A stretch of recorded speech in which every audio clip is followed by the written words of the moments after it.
Hello, everyone, and welcome to the final Babble on Babylon. Jonas Kiratzis and I will be going over the final season of Babylon 5. Please welcome him back to the program. Jonas, great to see you again. Hey, hi. Uh, Jonas, this season is, I think, going to be similar to seasons 3 and 4, to be completely honest, where what I was expecting based on the descriptions didn't match hmm what actually ended up happening. I'm very curious because I wondered whether that would happen again, You did, and whether you would appreciate things that other people don't, and the other way around. and I Uh, and I would say that is basically exactly what happened. That is basically exactly what happened. okay, interesting, very interesting. Yeah. Tell me about it. Where do you want to start? So I guess what I would say is I'll start with the meta level, which is that if I actually had to sort these seasons, I would say that season 5 was probably my number 3. It was season 1, 2, 5. If I was like or maybe, I'm sorry, season 2, 1, 5, in order of how much I Uh-huh. liked them. 3 and 4 were actually my least favorite seasons. Uh, Mm-hmm. and you probably at this point, and you sort of did predict it, I guess, but at this point you can probably predict why this season focuses a lot less on large scale things. It doesn't really feature, space battles or, kind of large, forming the UN kinds of things. There's a little bit of that, but it's much more focused on small things. Like overall, it's a lot more like season 1 and 2 for me in that regard, where a lot of it was sort of in the small. Does that make any sense? Yeah, definitely. It's got more of the procedural, like day to day. How do we deal with the aftermath kind of stuff, and it still has a lot of character work and it has a lot of it has a lot of the aftermath on the personal level as well of we did these big things and now we have to live with them, and what are the consequences, what is the cost, what is the price that we have to pay, and where do we go after these events that kind of defined our lives. Who are we going to be afterwards? And um it also features a lot of Malari Jakar fan service, which, as you know, I love. Like, I mean, any time that they spend with those characters, yeah, even if it's somewhat superfluous, uh, I think those are the two strongest actors in the series. They're the two strongest written characters in the series from my perspective, and you get a lot of great material with both of them in this one. yeah. Jakar especially to me has a couple of just astonishingly good scenes, both very very funny ones and very very moving ones. Yeah, there's a So scene yeah, where he yeah, discusses where he's saying goodbye to Captain Sheridan, and he has this sort of like, it's not really a speech, but he has sort of like a little, soliloquy kind of thing where he talks yeah, about yeah, the idea of hearing conversations in an empty room, or in a quiet room, yeah, and yeah, it yeah. was really probably one of my favorites. I know you really liked his speech. I think at the end of season 2, the Yeah, he had voiceover. well, season three. Yes, Season that 3. is Sorry, I couldn't remember my exactly. absolute favorite. But Yeah. this is also a beautiful one. In fact, the you know that there was a very very brief, like almost like revival and attempt to do some other stories called the Lost Tales. I don't know if you're No, aware of I'm this. not really. This No. was done like 10 years later on a very small budget. It was the idea of doing direct to DVD kind of stories in the B5 universe. It only has one kind of double episode, because they got so little money that they couldn't do more. Oh. But it opens with that monologue Oh. essentially, Okay. very very moving. It's great. Yeah. Because that's an incredible piece of writing, and the performance is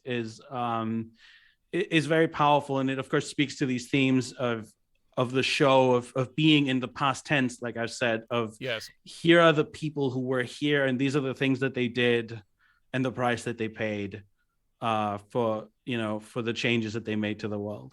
um and yeah, that's a great great great moment in the show.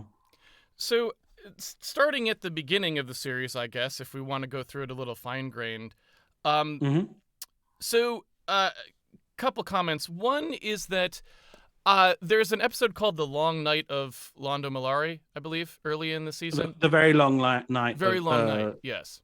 Of Londo Mollari. Yeah, yeah. That episode, I don't know that I really liked it in this season, if I imagine it is in this season, but it felt more like it should have been in season 4, and I almost wonder if it would have originally gone in season 4 if they hadn't had to, like, rearrange their schedule, because it felt a little bit like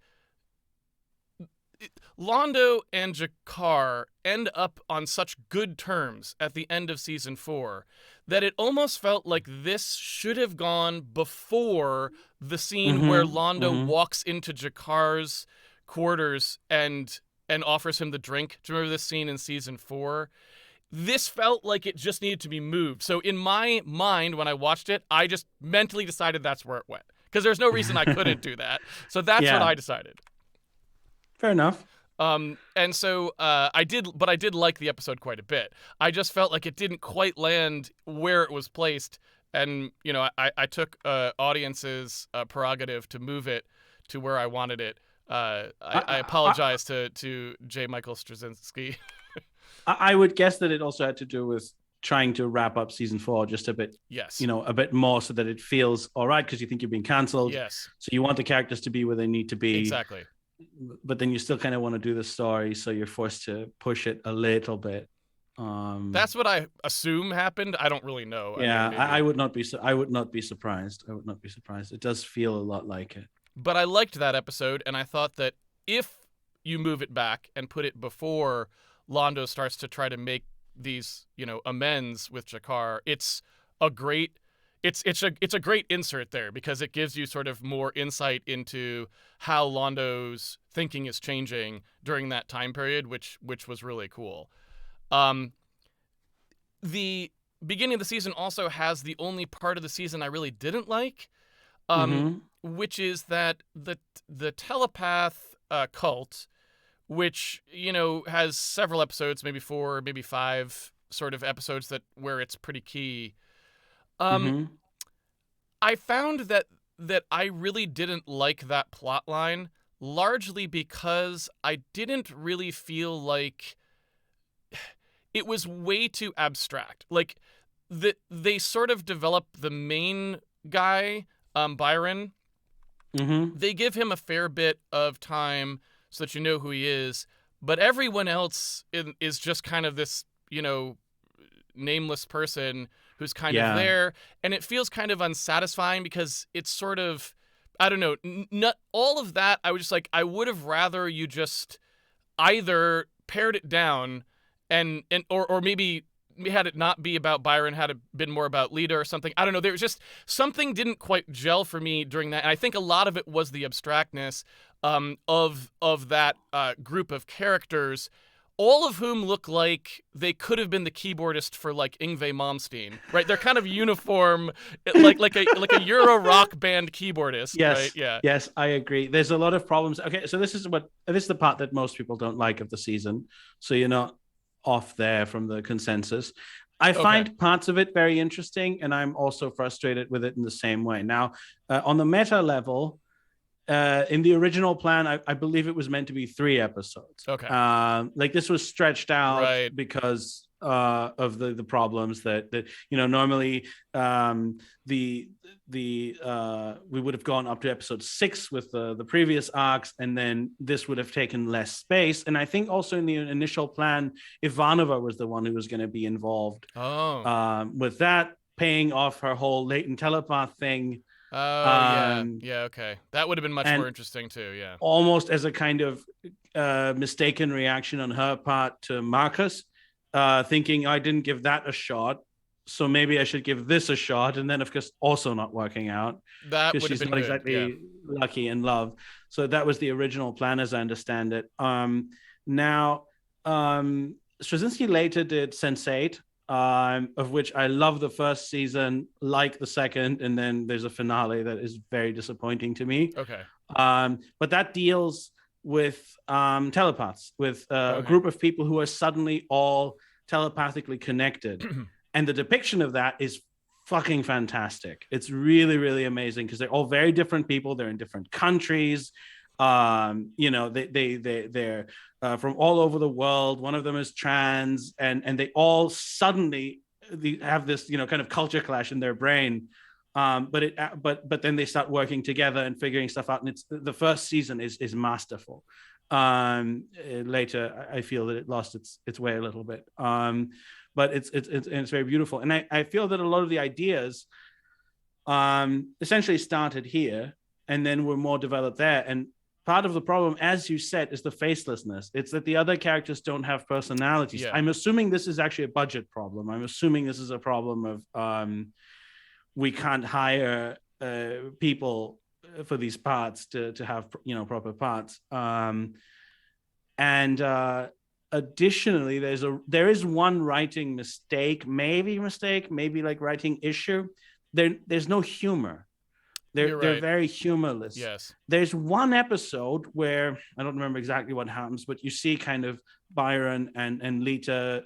I think it's the episode where they sleep together, but they kind of, there's more humor. Like he's joking around about how she's, you know, always doing this, and she's joking about how he's always doing that. And suddenly you kind of like these people, and you're like, oh, if it was like this the whole time, if their humanity was more visible, then I think we wouldn't have such a negative reaction to it. Now, on the positive side, I think there's some very interesting themes there. And I think some of it comes, I guess, from Straczynski's personal experiences, because he was in a cult at some point. Oh God. Okay. In the 70s, you know, and Yeah. I think he never really like bought into it, but they did the whole love bombing, and you know, you're a poor kid from the street, Yeah. and here are some people who like you, so Yeah. you're gonna stay with them even if you don't believe it. Yeah. And there's definitely elements of this that are present here. But I don't mean like the autobiographical element being interesting. It's more that I think in some ways it's a very accurate depiction, and there it gets interesting to me because the fact that they're dislikable and annoying is also partially part of the effect. It's like, so there are people who are fighting for something that technically speaking you feel that you should be sympathetic towards, but yes, you're not. Yeah. Like they're annoying. Yeah. Because they are, you know, they behave in certain ways. And what I find interesting is that there are elements there that are quite deliberate. So if you notice, the way that Byron speaks about normals, yes, is exactly the same way that Bester does. Yes. It's just the one guy is a separatist and the other kind of is a I don't know, supremacist, yes, I guess. Yeah. That's a good way to describe him, I would say. But they basically agree. They basically have the exact same worldview. Yeah. And I don't think that that's an accident that they're so close in a way. Yeah, it does feel like basically they both share the same disdain and lack of empathy, but one has a viscerally negative reaction to harming people or something, so his decision is, well, we just need to leave so that I don't have to kill these people, whereas Bester's like, oh, yeah, if we kill them, that's fine, right? But they really only break down on that axis, it would seem. Like you said, everything else they seem to agree on. They're just normies, they're not really that interesting, we're better than them, etc. Exactly. So there is something very interesting and relevant to, I guess, also to the modern day with kind of identity politics and all these things. And these people really are representatives of a form of identity politics in that they don't seek the common humanity they have with other people who are not telepaths. They're not trying to build alliances. Yes.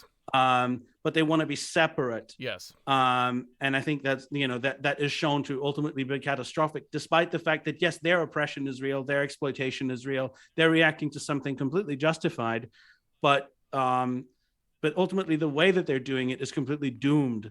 And okay, so the well, also before you go further on that, I would also add that metaphor is actually fairly complete in this particular case too, because both Bester and Byron, they both have B's, I guess, in Bester and Byron.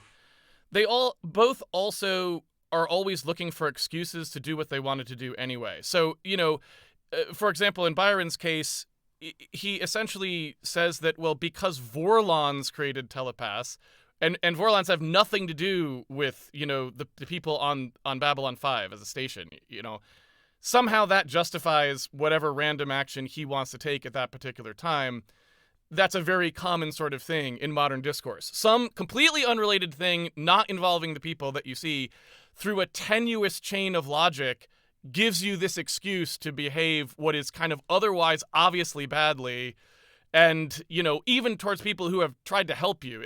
Like, there's several people on Babylon 5 who've gone out of their way to try and help the telepaths, and that's just, like, brushed aside like it never happened because of some, extremely remote way of connecting them to, an original harm or even a current harm. Yeah, and there is definitely a harm. Yes. A harm. That's absolutely real. Like, the telepaths have been treated terribly. Yes. And in a particular individual case, Lita has been treated terribly. Yes. By Sheridan. Yes. And I really appreciate that about the show, that it's very explicit. Sheridan just treats her like shit. Absolutely. He's paranoid about her. He doesn't trust her, but he owes her a great deal, actually. And he's just kind of not willing to recognize that. And it's a flaw in his character. It just is. He's not the good, perfect hero. He is a good man who does many good things, but he has these flaws. And when it comes to this, he just kind of fucks it up. What's weird about that, too, is it's specifically Lita, because he actually goes out of his way multiple times to help Byron, but he seems to be unwilling to go out of his way at all to help Lita. It's pretty different, the treatment those two characters get. Partially he really dislikes her, but partially he also just kind of forgets her. Yes. Like, it's like the entire system forgets her contribution. Yes. Because she's not part of the military. She's not part of the station. She's just kind of somebody that they kind of recruited. Yes. And because of her kind of powers and everything, she's mistrusted and ultimately kind of ends up in a bad place through not really any fault of her own. But that still doesn't make Byron right. He still doesn't have the right answers. And okay, there's something to reach slightly outside the actual show to some of the elements that are in Crusade and stuff. Again, I prefer to think of the main body of the show and not so much the external stuff. But that's set a few years later, and one of the few things that I really like about it, because as we've mentioned elsewhere, Crusade was just kind of hacked apart by the studio or the TV channel that it aired on, is that it's after the Telepath War. And what two things that are interesting is that the Telepath War turns out not to have been a war between normals and telepaths, but between groups of telepaths and normals. Yeah.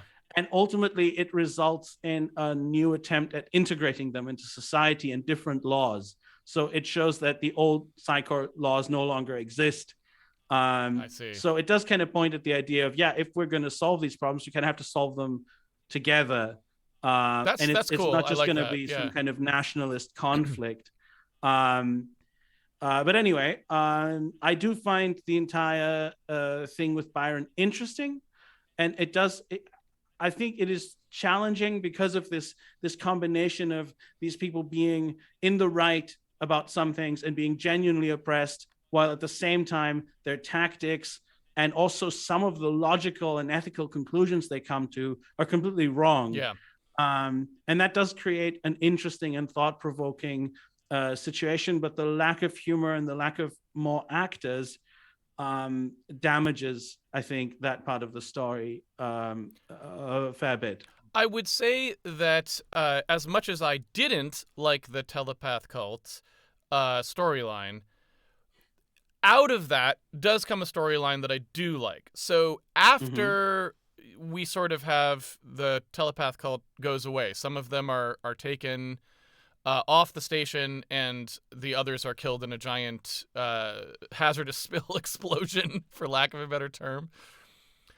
I did really like, and again, very predictable reaction from me, I did really like the fact that sort of gave Lita a reason to rethink the terms with which she was living on the station, and everything that happened with her I actually liked. I like the fact that she goes, wait a minute, I've been taken advantage of here. I have a lot of power that I'm not using, and maybe I'm just going to use that.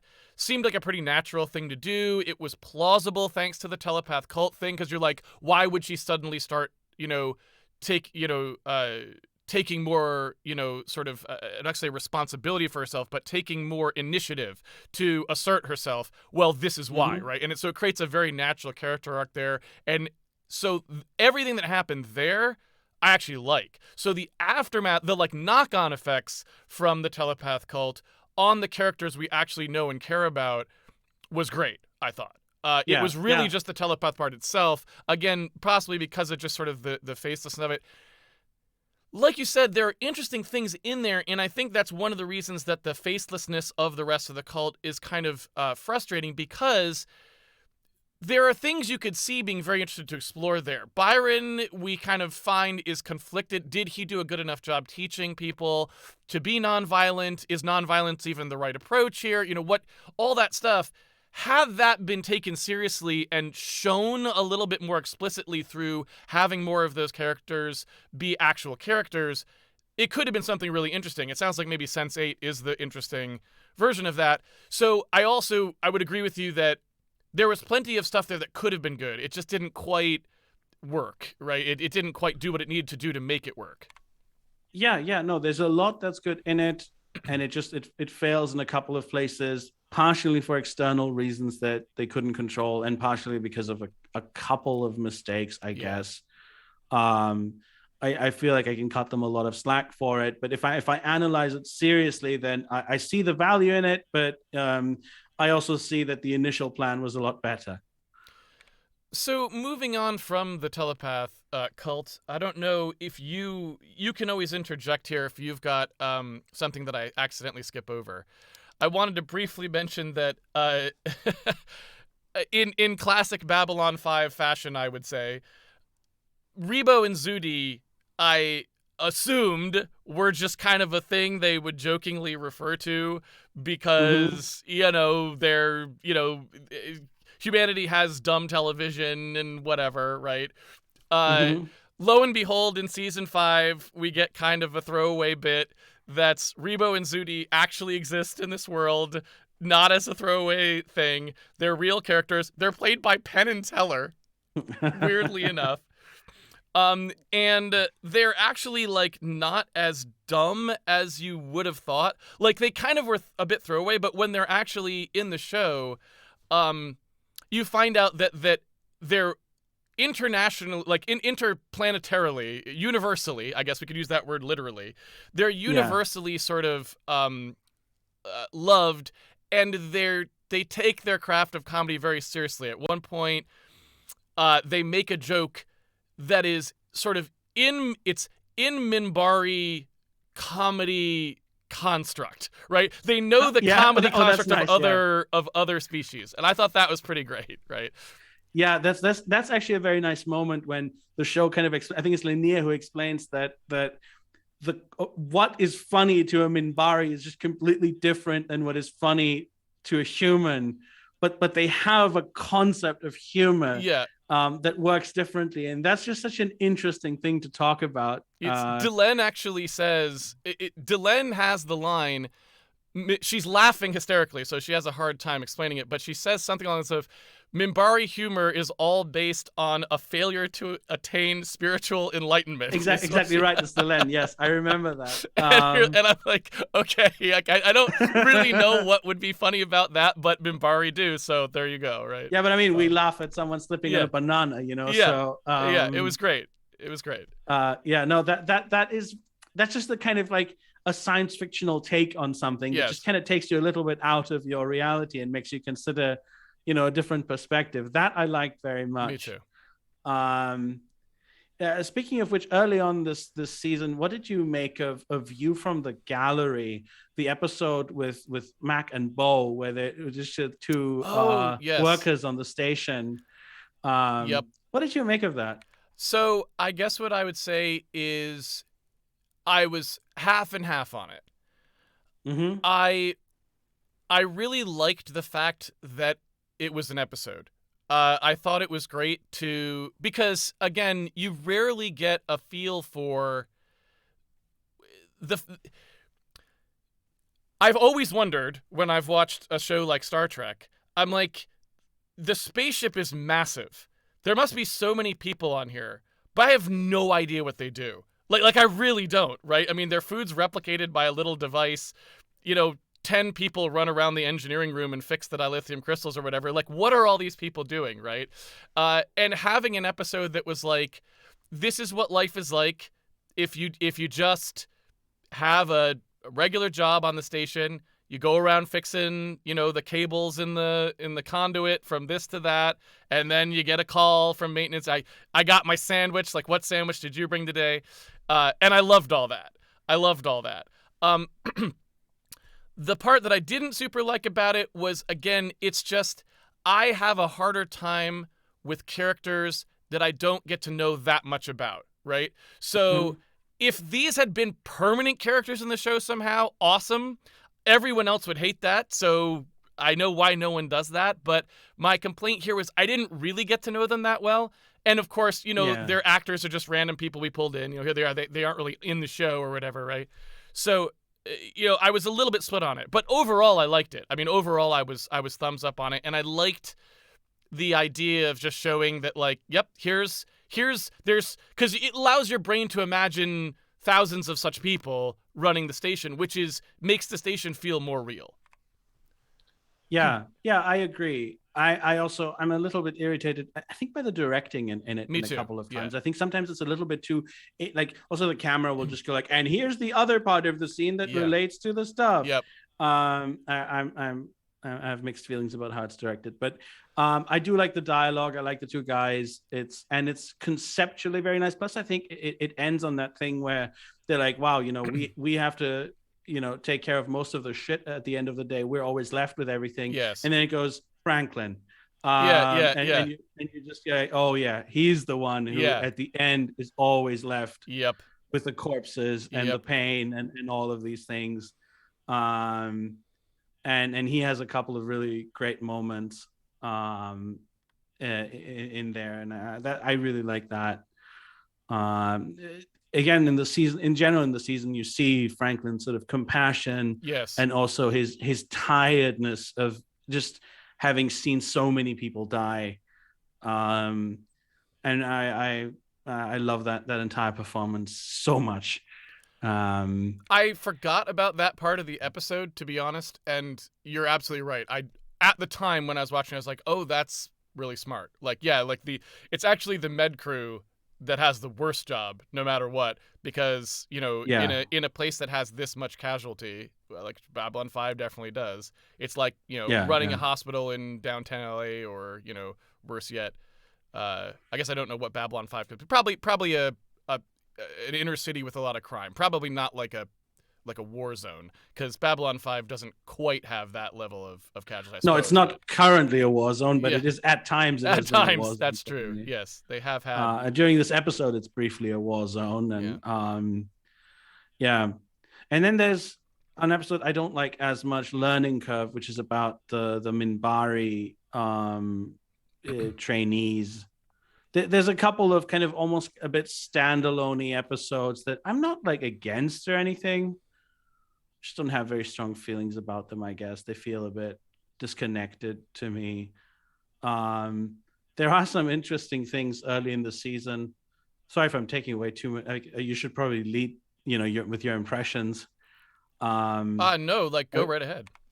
I was thinking of Lockley and the entire mystery of why she was appointed and what's her connection. What does she have Right, right. on Sheridan? And I have to say something. It does amuse me on some level, and I like when Garibaldi finds out and he just starts laughing Yeah. because it's banal and it's nothing. Yes. And it seemed like, oh, there's some great conspiracy, there's Yeah. some secret, something dark, and it just turns out to be mildly embarrassing nothingness. And I kind of like this, I guess, the subversion of that, of like thinking it's going to be something big, and then sometimes, as in real life, it just turns out to be nothing. I actually really like. So, one criticism I might level at the series overall in the what if category, but not really in the practical category, is the sort of there and then not nature of Lockley. She's gone for huge stretches of time, and it feels a little weird. Um, but what I will say is I actually really liked her character, and when she was in the show, pretty much Mm-hmm. everything they did with her was good. Like a lot of the interesting stuff in this season was stuff with her. Actually, there was quite a bit of good stuff, I thought.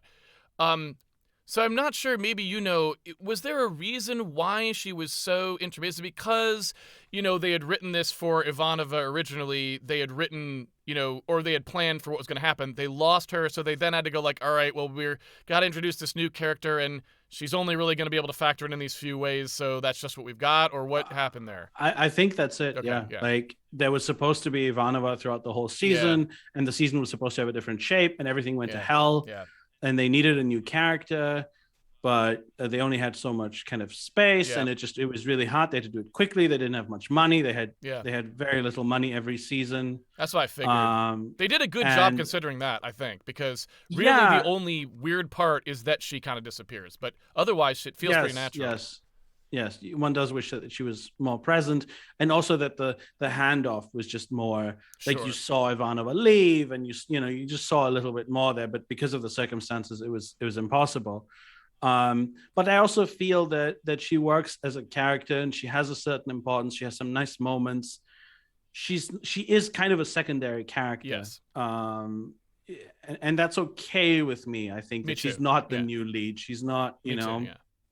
because in a way, the station is losing importance in the last season. It's like the big things have happened that were going to happen on Babylon 5. Yeah, it's still going to be there. There's still going to be stuff that happens there, but it is becoming gradually less of an important Yes. place in the world. And as such, it's okay that the new captain is not that important. And there are some interesting things, I guess, thematically with Sheridan kind of trying to patch up the rifts of the Civil War by kind of picking someone from the other side, but not quite. Yeah. You could also see that as one of the flaws of his character. You could say it's sympathetic on one level, but on the other, of course, it's part of the whole thing of not really digging too deep at the problems on Earth. Right. Yeah. And just like if you look at American politics, it's always like, oh yeah, we'll help the Republicans with this, and then they'll help us with the other thing. Oh no, they didn't. And that kind of politics of compromise. So you could take a critical view, but again, to me, that's the historical angle of the show. It's just that's what Sheridan did. We can interpret it as we want. We can think it's good that he did that. We can think that it's bad. We can, so that's I think ultimately I'm satisfied with that. And I would say I was pretty much fine with everything they did there. It was, like I said, it was more of a what if kind of thing. I was like, okay, you could kind of see why it was a little bit weird to feel that way about, because you didn't have any real idea. Like, she'd be gone for several episodes and you're like, what's she doing? Because then she'd come back and be like, oh right, she's a character in this show now. But other than those little bits, you don't really notice that much. Like, it feels like the season was written with her in it, which is, in and of itself is a pretty impressive feat. I mean, it was written with her in it, but it wasn't initially planned. Well, no, that's what I mean. Like, in other words, it felt like, oh, this was fine, but really it was a massive change, right? Like, Yeah, it feels natural. It feels fairly natural given the circumstances. Yeah. Anyway, go on. Tell me about the further things that you experienced. So I guess I would say that, as I mentioned at the beginning, when we start to bring back the Centauri or Centauri, I guess they usually pronounce it Centauri. I feel like depends a bit on the actor. Yeah, I feel like I always want to say Centauri, but it's me too. No, okay. Plenty of time they say Centauri. Okay, It depends. Like I always assume that Molari's accent is the correct one for some reason, because he's the main character and he's like Centauri, right? Like, but who knows? Anyway, once they start to bring back the palace intrigue, basically anytime Londo and Jakar are on Centauri or Centauri, it's great. They could have had a whole show that's like, Downton Abbey on Centauri, and I'd watch 6 seasons of that. Right. Forget that. I want the odd couple with Yeah. Chikara with the sunglasses and them just living in a flat together. Yeah. Yeah. Yeah, no, I agree. It's delightful, and tragic at the same time. Yes. And it has so many layers. Anyway, go on. They do such a good job. So I think the key part is I talked about how, at least I think in the last season, I mentioned this a bit.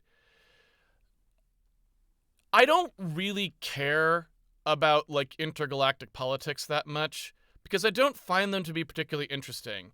So when the show is about that more, like the actual sort of, we're trying to hold together this alliance of worlds, and nominally we're showing that by having a Drazi ambassador get mad at, somebody. It's like, well, fine, but I don't really know those people. I've never really spent any time on the Drazi homeworld. When we do go there, it's like a James Bond situation where we don't even meet any Drazi characters. We just kind of like kill one of them in an alley or whatever, right? And so those sorts of things don't land very well for me. When you contrast that with how they treated Centauri Prime, it's different from basically anything else on the show, with maybe the exception of Mars. We go there, we know who's involved, we see how the culture works, we meet multiple characters. There's a definite sense of dread that they build very well. Like, you're constantly concerned about Malari and Jakar's safety and the fate of their homeworld. There's so much going on in my mind when I'm watching those episodes that it really just it really does elevate the series for me, because everything I want in a show is happening.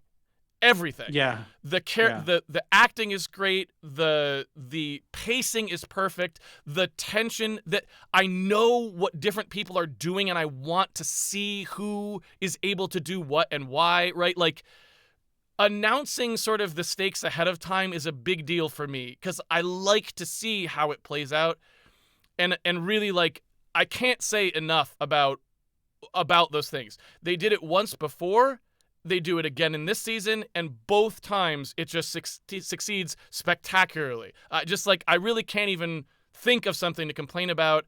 I just love it the whole time. It's like flawless to me, especially considering what they had to work with.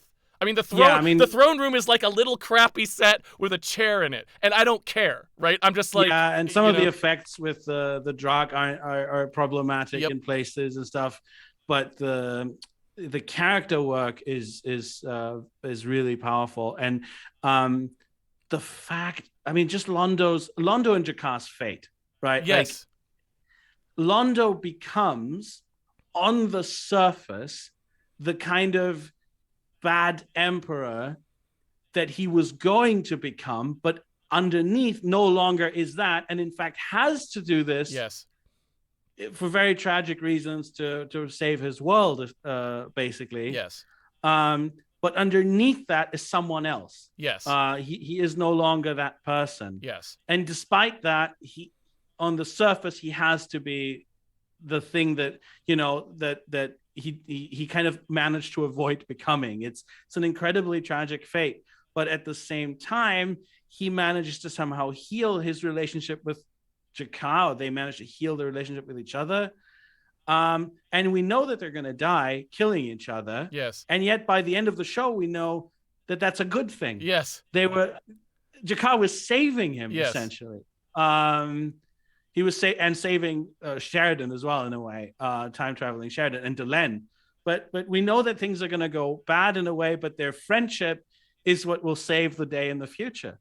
And from where they started, yes, as these kind of, one was kind of a clown and the other a villain, that their friendship ends, it becomes this is incredible to me. It's an incredible journey. Well, and they managed to make that feel like no big deal, which is right. It's like it's the ultimate frog boiling writing. At no point does anything they really do ever in their relationship feel out of place. It's Yeah. completely different in every possible way by the end of the season, and yet at no point do you not believe it. It's like they perfectly show so many things that happen to these characters and their reactions, that it's so plausible that this is their relationship that you never once go, well, that seems wrong, right? Like you're always with Yeah. them, and it's I really can't say enough how remarkable I thought the job was with them. And of course, the acting really is crucial here, because there's so many scenes where they deliver lines that have to be fairly subtle. There's a lot of times when they're almost talking in code to each other because of the circumstance, and the way they're able to convey the actual underlying emotion. There's actually one of these that doesn't involve Jakar that I thought I'd bring up, kind of jumping ahead a little bit, but it really it's a moment that I don't know how it lands for other people, but to me it was probably the most heartbreaking moment of the entire season for me, Mm-hmm. of the entire show, perhaps even, is at the end. There's an episode where Malari has to deliver a keeper in an urn to Delenn and Sheridan. Yeah. And Yeah. during dinner, he asks for alcohol. Now, we know, if we've been paying attention, that the reason he's asking for that isn't because he wants to get drunk. It's because he wants the keeper to go to sleep so he can warn them about the thing in the urn. And Yeah. the way that line is delivered is amazing, because you've seen him ask for alcohol when he just wants alcohol. And now you're seeing him ask for alcohol because he is desperate. He can't think of any other way to save his friends. And that scene to me was not only heartbreaking, but one of my favorite pieces of writing / performing in the entire show. It was absolutely breathtaking. I don't know Yeah. if you had that Yeah. reaction to it, but that was No, just I amazing. remember it. It leaves a scar in you when you watch it. Absolutely. It's so painful. Yes. It's so good and it's so painful. You feel so sorry for him Yes. because he's come such a long way and he's trying to do the right thing, Yes. and everything is kind of railroading him into being this villain that he doesn't want to be anymore. And yeah, no, it's very powerful, and Londo is just, I don't know, Londo and Jakar, they just exist. I think that to me is the, I don't know, almost miraculous thing in storytelling. You don't get it all the time, but you get these brief moments of almost like transcendence where it's like, Yeah. they just come into being. They're Yep. just like, they are people now. They just Yeah. exist. They're not words on a page. They're not performances. Yeah. They're just people who somehow exist. And with those two, you really feel it. And it's also this magic of, we call it chemistry. There's no real, you can't really make sense of it. But sometimes some actors, it's just, it does something that I mean, if you'd put any other two people in there, it just wouldn't be as good. Yep. There's something about those two being in a room together that just, it's not exactly that it elevates the material, but it just becomes something else. And because the material is really good, it couldn't happen without the good material. But it is an incredible thing what those two did together, and it becomes more intangible. Like, it's like, there's no way to really explain how this is working, and you can almost tell the difference in almost an unfortunate way, where you're like, the other parts of the show can't, what they really do feel like those two actual other species have come to act on the show with the rest of the cast, which is not a knock on them. I mean, everyone's doing okay, but it really does. You're right. They feel like they were almost just those characters came to be on the show, playing themselves, and everyone else is actually, making a show. And who knows what that is? Like you said, it happens sometimes, and we don't know why. It's incredibly, it's impossible to quantify, but it's definitely there. You can observe it when it's there. Yeah.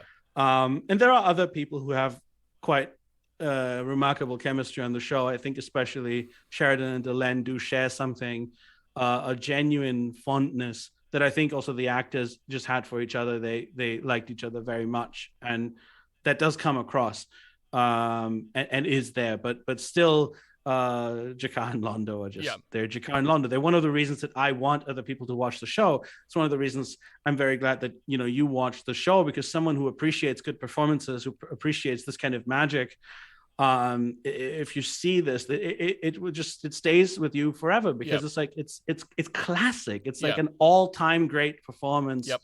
And an all-time sort of great character duo. And you feel enriched having followed them. And that's also what I crave so much in television that I don't get, unfortunately, very much, is this. I've seen a lot of shows where they announce, oh, in our final seasons, we're going back to our beginnings. We're doing a show that's just like season one. And I want to kill myself every time I hear that. And here it's like, no, this is as far from season one as possible in some ways. These characters have come so far. Yes. And that's the value of this kind of long form storytelling, is that we have followed these people over 100 episodes in granular detail. We have seen every step of the way how you go from hating each other to loving each other, over a period of years, and that's an incredible achievement, and that's an incredible experience also to witness. And those two, they are as much protagonists of the show as anyone else. Like, they're as central, and it's as much about them as it is about anyone else. I might also argue that more so than anyone else, Londo and Jakar also show the ostensible, the sort of stated reason for Babylon 5, the station, not the show. More so than anyone else, they lived it. They are people who, if they had stayed on their homeworlds, would probably have been roughly the same at the end of the 5 years as when they started. Jakar would just be a fairly vicious freedom fighter, and Londo Mollari would just be kind of a drunken gambler, probably. Yeah. So the point of Babylon 5, we are told originally, is a place where multiple races can come together from different planets and try to find a way to work together, or learn from each other, or generally avoid conflict, whatever. Find a path forward. And Jakar and Londo do exactly that. They are two people from completely different civilizations with completely different situations, whose civilizations hate each other, who find a way to become friends, and it changes both of them forever. And so in a lot of ways, they, more than anyone else to me, also are living the experience of Babylon 5. What it was supposed to do, it did do for them in a way that it really doesn't for almost anyone else. It has effects on everyone else, but not that. Like, so in a way, they're kind of they're that, right? Yeah. And it's amazing when you think of how this. I mean, there's also this greater political arc about their two civilizations and being at war with each other and all this, and how it threads through the entire show from episode 1 to the end. Yes. In all these variations, but it plays out through these people, and it's also interesting how at first they are representatives of that political conflict, i.e. they embody it. Yes. And by the end, they're completely decoupled from it. Yes. They are not that. They're actually the opposite of that. They're like basically serving as a symbol and a force in multiple ways that are muting those aspects of their civilization rather than amplifying them as they did in the the first season. Yeah. That's so we fantastic. should. This is probably a good point to transition to talking about. It starts. I thought it was just going to be kind of a comedy bit, but actually it becomes fairly important plot-wise as well. The fact that Jakar becomes a best-selling author. This is a pretty hilarious turn of events. He has written a an autobiography, basically, that he started when he was in prison, and Mm-hmm. when he was imprisoned on Babylon 5. And he goes away with Londo to, having the aforementioned palace intrigue, which was excellent. But in his absence, somebody takes the manuscript from his desk, thinking that perhaps he had been imprisoned on Centauri Prime, and he then makes an innocent copy for a friend who makes some copies for his friends, and then all of a sudden it's the best-selling book on on Shakar's homeworld. Yeah, and this is, I think those are some of my favorite scenes in the entire thing. So Jakar's journey from anger to a kind of enlightenment, to becoming a spiritual figure. Yes. Like he becomes a spiritual leader. Um, but what I find so fascinating about it is that it's depicted very ambiguously, Mm-hmm. i.e., people don't understand what he's saying. Yes. Um, I believe the phrase is "put your face in the book."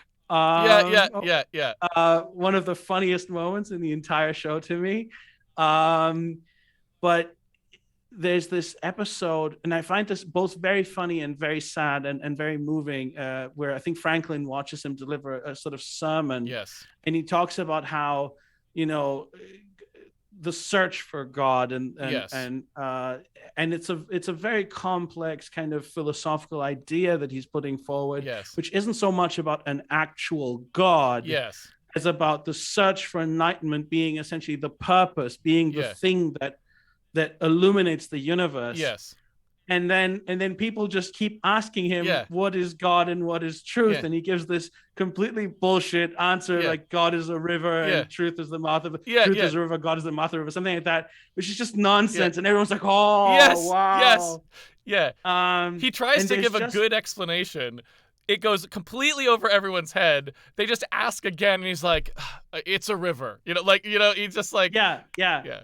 it's a very funny moment, but at the same time there's this brief moment afterwards where he looks at Franklin and Yes. Franklin looks at him, and they smile, but it's Yes. kind of a bit rueful. Yeah. And the music kind of does this very, it's kind of this sad, but the music adds a lot of layers to that moment for me as well. It's this distancing effect of we're increasingly seeing people in the past tense. And I think that's almost a moment of them looking at themselves in the past tense. It's them realizing they've become historical figures, Yep. and realizing that even their own ideas aren't going to be their own anymore, and people will reinterpret them and misinterpret them. Yes. And they're starting to feel that, and they're both happy but also kind of, and it just that hits me really strongly. And it's a great performance that's just almost like just people looking at each other in that moment, but it says so much. And increasingly, I think the further the season goes, the more you have moments like that, as it's almost kind of, zooming out, or not zooming out in the sense of showing us bigger events, but time is passing and the end is coming. Yes. And you feel it more and more, how it fades into history, how they become myths and legends, and will, they won't be forgotten, as we've seen in the flash forwards, but nevertheless their position is changing from being sort of the actors of these major historical events to being a memory of those historical events. And that was a remarkable scene to me that I always remember, because it's both very genuinely philosophical and very funny, and then at the same time also hits you emotionally. And there's like, to do all three of that in one scene is excellent. And it's a really nice take on religion too. Like it's subtle, it's complicated, it makes sense for the characters. It's not pat or easy, right? Like it's actually trying to engage with something fairly complicated, and it's doing it. It's respecting all of the complexity, which is rare. It's rare to see stuff that happens that way. And I liked seeing what is essentially like Jakar was very devout at the beginning of the show, right? He has his own book of Jaquan, and he studies it all the time, and he wants to perform the ritual with the Jaquan Eth, right, plant, and all this Mhm. stuff. And it's really interesting because he doesn't ever overtly say it or think it or intend to do it, but he basically relives Jaquan. Like, he Yeah. relives the life of a spiritual idol. He doesn't ever realize it until probably like that scene you're talking about, where it's like, oh, this is why everything was like that. Like, this is why religion is so weird like that. There was somebody who did something great, or who had a lot of charisma, and was doing something and was trying to communicate something, but they probably weren't understood, and it gets misinterpreted, and it's a messy business. It's not like what you think, right? And he gets to experience that firsthand, and I have to believe in his head he connects those dots, right? Yeah, As it no, I think goes, he right? very much does it Yeah, in that moment. In that exactly. moment, Yeah. that's what I mean. He sees himself the Yes. way that you would see Yeah. Jaquan or something Yeah. as a figure of the past. Yes. Which is great. Um, Absolutely great. Yeah. And yeah, yeah, eventually he decides he kind of has to.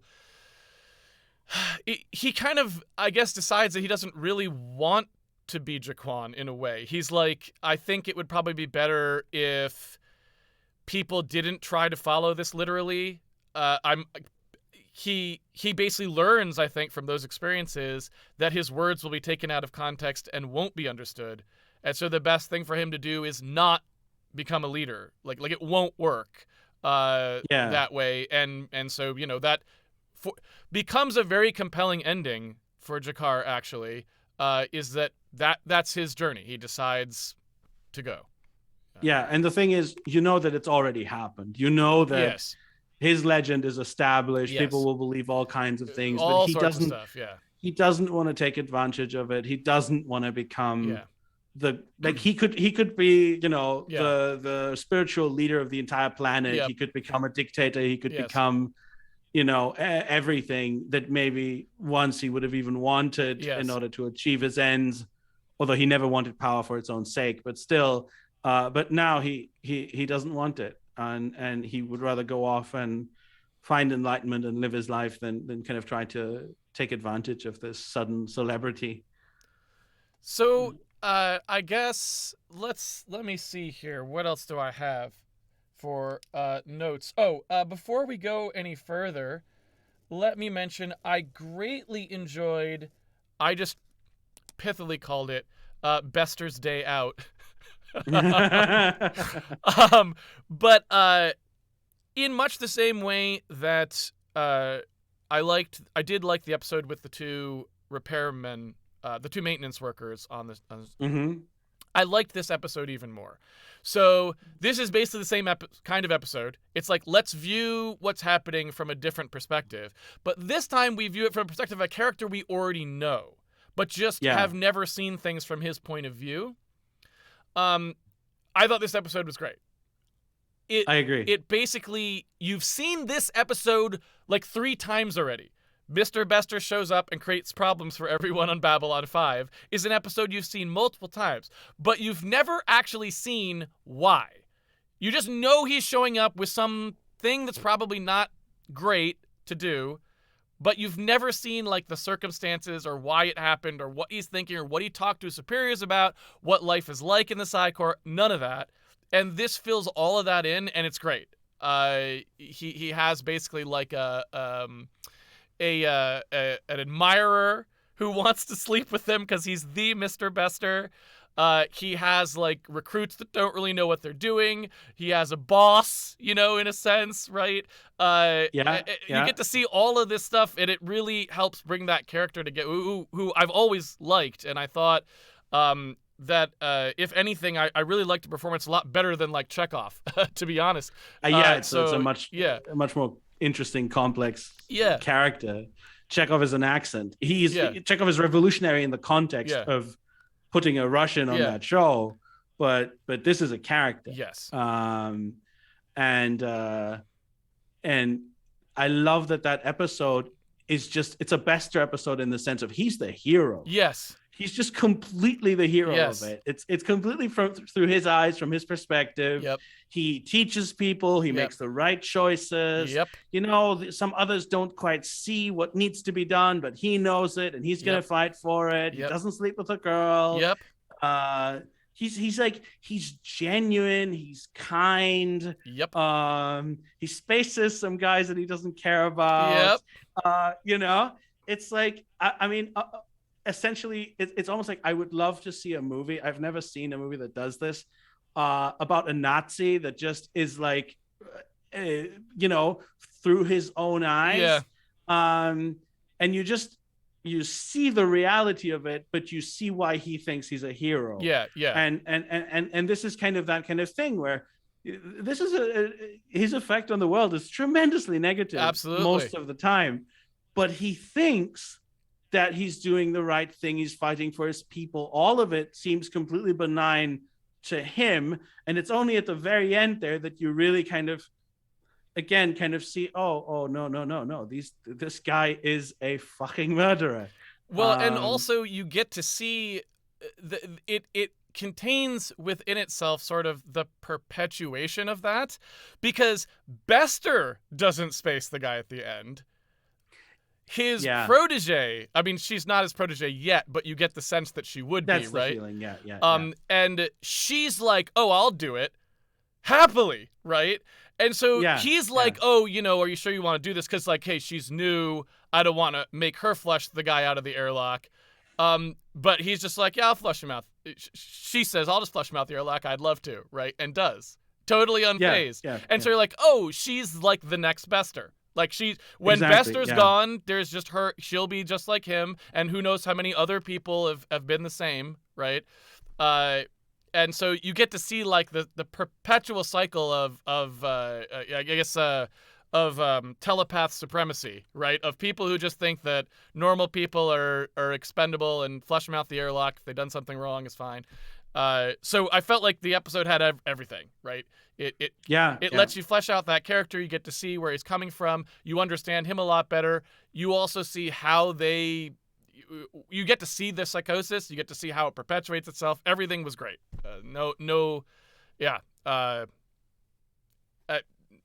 Nothing to say other than great of that episode. Yeah. I agree, and I like it very much. I don't think I have any more notes until basically the end. Do you have any other stuff you want to talk about, episodes that are in there? Well, there's various arcs for all the characters. Garibaldi kind of falls apart, becomes an alcoholic, and then kind of pulls himself out of it, but has to kind of quit what he was doing. What I like about this is that they did it in season 5, so it really took a long time for him to fall apart. And it wasn't just like, it was there, but for the most of the show, he managed to keep it together. And I don't know, there's kind of a messiness to it that I think is very well done and deliberately done here. Of like, he tries to maintain a certain position to still be part of Babylon 5, and it's just he can't anymore. It's over. Zach is going to take his place now, and for him, he has to go somewhere else and do something else, and ultimately that works out for him, which is very pleasant. He says at some point, I think, is it in the last episode? I don't know. He says that he always thought he would end up face down in Brown Sector. Yes, he does. Yeah. And I like it that he doesn't. I mean, sure, he becomes a billionaire, whatever. I don't like that we have billionaires, but in the context of the show, to me, it's really meaningful that this guy who, comes from a really broken background and he has huge problems and he's miserable throughout much of the show, even though he's very funny about it. But, he is one of the people who somehow pull themselves together, because not all of them end up well. There's something we can talk about maybe the final episode, but they have kind of believable trajectories to me, in that just like the people I know, some end up happily married, some end up alone but okay, some end up, really unhappy. And and I'm glad for him that he actually manages to get back together with a woman that was introduced in like season one, Yeah. like 900 years ago, under totally different circumstances, and it somehow it ends up actually, despite all the stuff they go through, they end up managing, and he kind of finds a place where his attitude is also kind of useful, where his knowledge is kind of useful, and it's it's just nice to see the underdog kind of succeed. It's a pleasant it's a pleasant thing, and it's also nice to see a man who went through so much kind of find himself and also become kind of more at peace with himself, than you ever saw him. Like by the end, he's kind of comfortable, and that's actually that's very nice. There's a great moment with Veer that I have to mention when he freaks out with the sword. Oh, With let me stop you there so we can talk about the Garibaldi thing for okay, a second. okay, yes, please, do. But I do, yeah, I know the part you're talking about with Veer at the vendor who put a bug Yes. in the, well, yeah. Um, I am 50-50 on the Garibaldi part. So I loved the alcoholism. I mean, I Mm-hmm. didn't love the alcoholism, but I loved the portrayal of the alcoholism. I thought it was a unusually realistic portrayal of alcoholism. It felt pretty genuine to me. Um, I've definitely seen people who have had exactly that kind of thing, right? It's people around you will try to like pretend it's not happening. More honest people will be like, yeah, I kind of know what's going on, right? But the person will kind of try to develop a normal cycle that still involves drinking Yeah. to basically extremely unhealthy uh, levels. And I liked that it was over a long period of time, like you said. It felt like a real problem the way that it does Mm-hmm. in real life, and I really liked that portrayal of it. What I wasn't so keen on is the aftermath. It didn't feel the aftermath just kind of felt like, all right, he's just not really having that much of a problem now.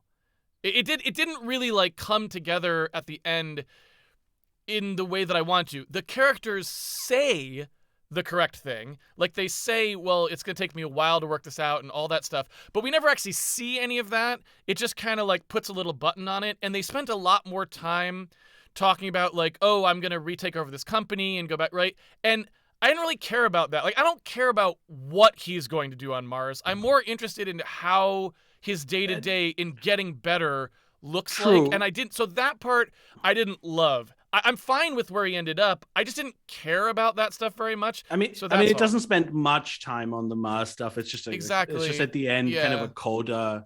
So it's not that much. Yeah. Yes, we could have seen more, as we did in a way with Franklin, where we really saw everything in detail, how he went through his stim Yes, addiction exactly. and all of And that. that But scene with him talking to himself was a really good way to sort of dramatize what's going on there, because it's hard. It's really hard to yeah, portray struggling with addiction. It's a difficult thing to figure out how to write because it's internal, right? It's all happening inside yeah. you, and it's difficult to put that on a screen in a way that will make any sense to anyone who hasn't already gone through that, right? I mean, it's difficult to convey. But the Franklin was a tremendous example. We talked about how great that scene was. It just didn't quite. They couldn't figure out how to do that for Garibaldi, or didn't want to take the time to do it. I don't know. And so that part I was less into. But everything yeah, up to that I liked. yeah, yeah. And I think it's also kind of just it. This is the last year of the 5 years that the show kind of chooses to show, Yeah. and his life is going to go on, Yeah. and you can imagine that he might have some more issues here and there, and that's actually a thing that the show very deliberately does. There's a lot of plots that are still ongoing when it fades Yes. out. Yes. It's like, Yeah. yeah, there's more history. Yep. If you pick any 5 years of history, it doesn't end there. Even if you do World War II, which this has some parallels to, when you get to 1945, you have 100 things that are ongoing that are going to go into 1946 and so on. Like, it doesn't just end, right? This is a snapshot. So we know that Garibaldi's still going to deal with this in the future. And we know that there's going to be something with Lita. And we know that, Jakar's going to go off and they're going to have lives. And Yes. there's going to be other stuff that happens to them. Yeah. So in that sense, it doesn't bother me because it's kind of part of that fade out. But yeah, I agree. I mean, it's not handled in as much detail as Franklin's thing, and Franklin's thing was so good that. Well, I also wouldn't obviously necessarily. It's not just the detail; it's more about what happens, right? So, to give a simple example, and I don't write Babylon 5, so I can't do I can't magically think of what the exact right thing is, but in my world, it's like, instead of talking about the Mars and the board of directors and this sort of stuff, with the time they chose, what they chose to spend on, they chose to spend on that. I would have rather seen him being like, look, okay, so I went back to Mars, and the first thing I'm going to try is just I'll take up boxing or something. Like just show me the character trying to do something to figure out how to work through his addiction. You don't have to show me him working through it. Just show me that that's what's happening. So what I didn't like wasn't that we didn't spend enough time on it. It was that what we did choose to spend time on wasn't relevant to me. I don't care about that corporation. I don't care about the board of directors at all, right? Yeah, and no, so but I don't think was that the thing, right? Yes. I mean, my counterpoint would be it's not really about the board of directors or about the corporation. It's more about him kind of finding something to do that he's good at and wants to do. Yeah. And which is what he's no longer doing on Babylon 5. Yeah. I mean, one of his problems is that that he's lost control to Bester in this one way, that he can't take revenge. Yeah. But the other is also that he's just out of place. Yeah, I guess that's true. His relationship with Sheridan isn't as good anymore. It's still there, but it's not as good as it was. And he's just not really suited to this role anymore. He doesn't want to play politics anymore. He kind of got into this because he had to. He got into this because bad things were happening and he had an opportunity to do something about it with the conspiracy in season 1. And then kind of from there, just he never even had a chance to stop for 10 seconds and think. And I think all of them are kind of getting to the point where they're like reconsidering their lives and saying, yeah, that's true. What am I doing? Yeah. So I think for him, it's just like, that's a good point. Okay, you know what? I don't want to be this, politics guy anymore. I would be good at it, cleaning up this company and I would enjoy doing it. Yeah. And I'm going to put all the troublemakers in charge and we're just going to kind of fuck up the people who fucked me up. And I hadn't thought about that. Maybe if I just substitute boxing with, fucking up this company, then okay. Yeah, I'm better with it. I'm better with it if I frame it that way in my head. Yeah. Yeah, I think that's the intent. Yeah. He just kind of finds a thing to do. And that's what I meant about the kind of messiness of like he tries to be the V5, the Interstellar Alliance guy, and it's just not right anymore. Yeah, it's not him. And eventually he says, okay, I have to do something else, and it feels natural to him, and I like that element of it. Go back to Veer with the sword. Sorry, that's just Veer with the sword. That's just such a great scene, just because we were reaching, we were talking about the end of the season, and I mean that kind of also is part of it. Is Veer's continuing evolution into the coolest character on the show. Yeah.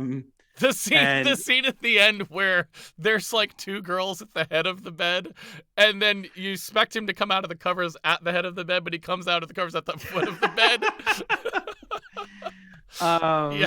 That's delightful. Also, speaking of great comedy, there's I think it's in this season, if I'm not mistaken. Is this in the season where there's this whole thing where Sheridan is trying to trick people into joining his alliance and signing off on everything, and he's like, no, wait, that must be in a previous thing. That must be in season 4, right? When they do the whole nothing happened today in sector so and so. That was season 4. That was season 4. Okay, so I have to mention this because there's a bit where I think Franklin goes and asks them if they have any spare like blood for their species, and he's like, just in case. And then he's like, and he does some kind of, when he goes away, he's like, he says something like, "See you later, maybe," or something. Yeah.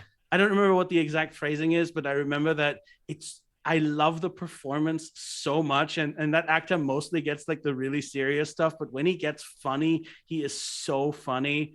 And and he's so good. Also, since we're on season 4, I forgot to mention this last time.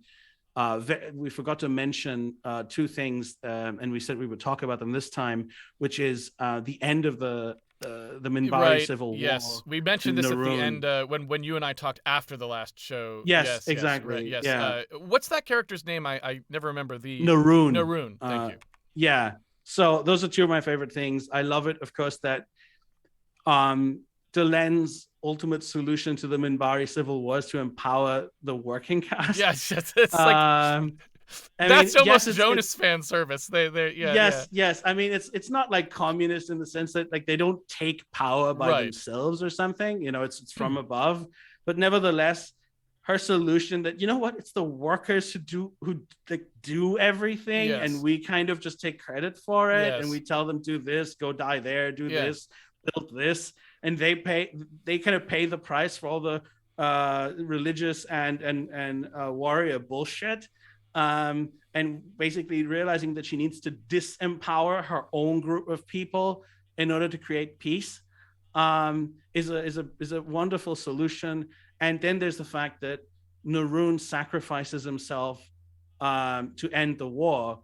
And Yes. this is a character who, again, starts out as an antagonist, but the further you go, the further you kind of like him, because he has this kind of, I don't know, this kind of, he's such a big personality somehow. He's a great presence. He has a couple of really funny moments. He has that scene with Marcus where he beats the crap out of Yes. Marcus, and then kind of has an epiphany that Marcus was being more Minbari than he himself Yes. was being. And then he tells this to Marcus, who's like half in a coma, and Marcus says something, you know, the next time you want an epiphany, Yeah. maybe can you do it in a less painful way? Yeah. Yeah. And Naroon just starts laughing his ass off. And in that moment, you kind of go, I like this guy. He's an antagonist, but I really like him on some level. Here's the question. Is he laughing Yeah. at that point because this is humor based on a failure to attain spiritual enlightenment, Jonas? In a way, yes. Yes. It's exactly that, right? Yeah. It's very much Minbari humor. And the fact that he ultimately sees through the warrior caste bullshit and realizes this cannot go on. We cannot slaughter everyone, and I need to act. This is parallels in other characters in the show. In Veer, for example, and even in Molari, realizing that their group that they kind of fanatically fought for is wrong in some sense. And I think it's you see that he has a very big spirit somehow, Naroon, because it takes a lot to admit that you're wrong, and that this nemesis of yours, Delenn, that you've opposed for so long, was a good person and was right, and you were wrong. And he admits this, and he does, you know, the right thing. He even saves Delenn, who was also going to sacrifice herself. And it's a character who appears a handful of times on the show, but has this massive impact. It's a great performance, very fun performance, I find. Very, you know, bigger than life kind of, but in a good way. He is very similar to Molari in the sense that they're both characters who apparently have a strong moral compass that just isn't really, they haven't been given enough information in their life to really see that what they sort of were acculturated to doing actually kind of goes against their own instincts at some level. And they both have experiences that then show them that, like, okay, the thing I was doing really doesn't agree actually with my moral compass. My instinctual feelings don't align with this at all, and I didn't realize that. And they both kind of change, course correct basically, which is always a very satisfying character. Like, it's always very satisfying to see somebody kind of break with their own traditions because they've seen things that don't sit well with them, and they both kind of fit that mold to me. Yeah, exactly. That's exactly it. Yeah, they have genuine faith in what they're doing, but there's something wrong or broken about it, and they kind of realize it and ultimately take action Yes. to change something about it. And yeah, so anyway, I just wanted to mention that because he's such a great kind of fun antagonist who then becomes so pivotal to the overall story, and also it's a performance that I particularly enjoy. Every time he's on screen, I'm just kind of grinning at it. It's really good. Okay, yeah, that returns us back to So the, I guess, the second half of yeah, season 5. there's a bunch of stuff that happens here. I guess I would mention a couple of little things first. So Lanier kind of has a more in the season to do. He actually, you could argue, I don't say he tries to murder um, Captain Sheridan, but sort of. He does, I yeah, mean, he does for it 1 second, the most but yeah, uncharitable interpretation is really that. I mean, definitely at least by inaction caused to die, but yeah, I mean the action he was required to take was pretty minimal too. So yeah. um, I would say I don't know that I cared. One this episode, I don't know. Delenn, Sheridan, Lanier have always been the weakest tie for me. I am always less interested in their plot lines when they come up. I don't know why. It's just Mm-hmm. they don't kind of grab me the way the Lando Jakar stuff does. I never quite am in it. I could imagine a world where seeing Lanier decide to let Sheridan die was dramatically impactful to me. When I saw it happen, it wasn't. Is most of what I can say. Is it just didn't Yeah, feel to me as dramatic as it probably should have. I'll start there. okay, yes. I mean, I find Sheridan and Delenn very affecting, but the thing with Lanier isn't that powerful. I know the actor wasn't super happy about it, but I also find it interesting. Like, the execution isn't perfect, I would say. Okay. I find the concept very interesting. Yeah. This, because it's kind of like, he has this religious kind of chivalry like kind of belief of being the perfect love for someone that's not actually sexual. And Right. it's and with the Minbari, there's always these interesting layers. If they have their beliefs and the show respects them, but at times they're also quite wrong about stuff. So, for example, there's no reincarnation, or maybe there is, but that's not what they're measuring. They're measuring DNA. Right. Right. Yeah. And in the same way, these beliefs that Lanier has, they may be accurate. And in fact, at some point, he's preaching to some other ranger about, you should do this and you should do that, and it clearly applies to himself, but he fails to apply any of these things to himself. And I like it, and that I think Lanier is fundamentally a very good person. Yeah. And I think it's nice and rare to see not a good person suddenly turning bad, but a good person fucking up tremendously. Because I think most of us fuck up tremendously at some point in life. Like, we don't maybe try to assassinate, murder people, but nevertheless, I think almost everyone at some point makes some kind of horrible misstep that has really bad emotional consequences for everyone, and that they feel ashamed of. And it's usually for stupid reasons, right? And this is completely stupid. It's a kind of an infatuation that grows and grows and grows, and then in one moment he acts stupidly, and he was going to go back, right? He's already on his way back. He realizes that it's idiotic, and that's not him. But in that kind of fuzzy brained moment of jealousy, he does that. So that element of it, as an element of an overall character trajectory, I appreciate, because it shows us, like, I mean, in a way, he's probably the best of all these people. He is the most kind and pure-hearted and dedicated and all of these things, and that he's the one who kind of fucks up. And it's not even plot related. It's just being too horny. Like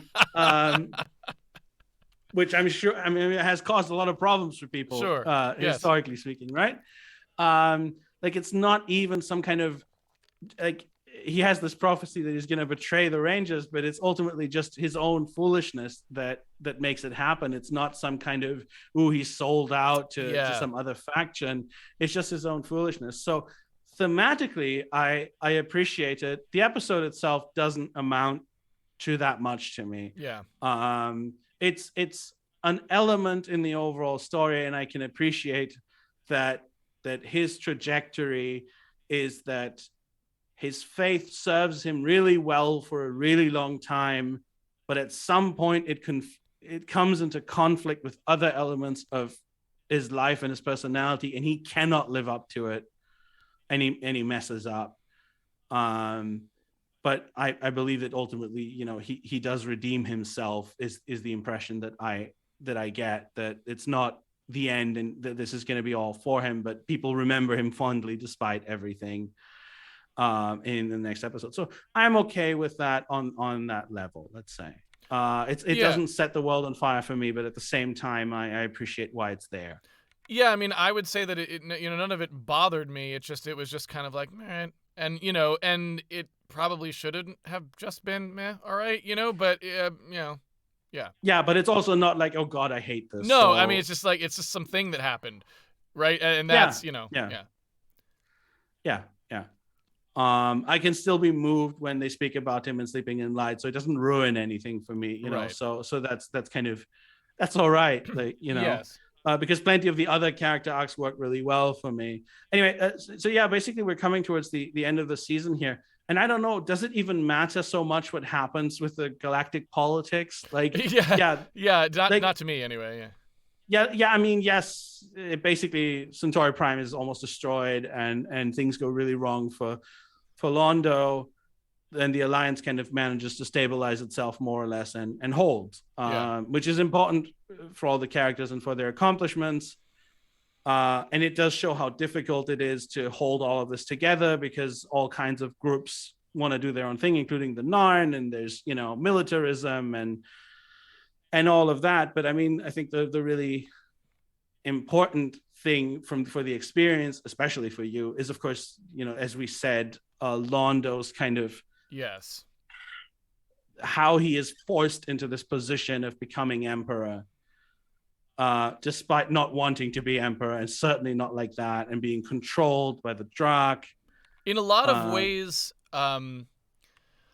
so Londo is the only character who really ends up making a significant self-sacrifice at the end for the rest of the world. Most of the other characters, I'm not going to say they live happily ever after, but they definitely are able to pursue lives that are more in keeping with what they would like to be doing. And Londo, more than anyone else in the series, ends with a tremendous self-sacrifice. No one else really does that.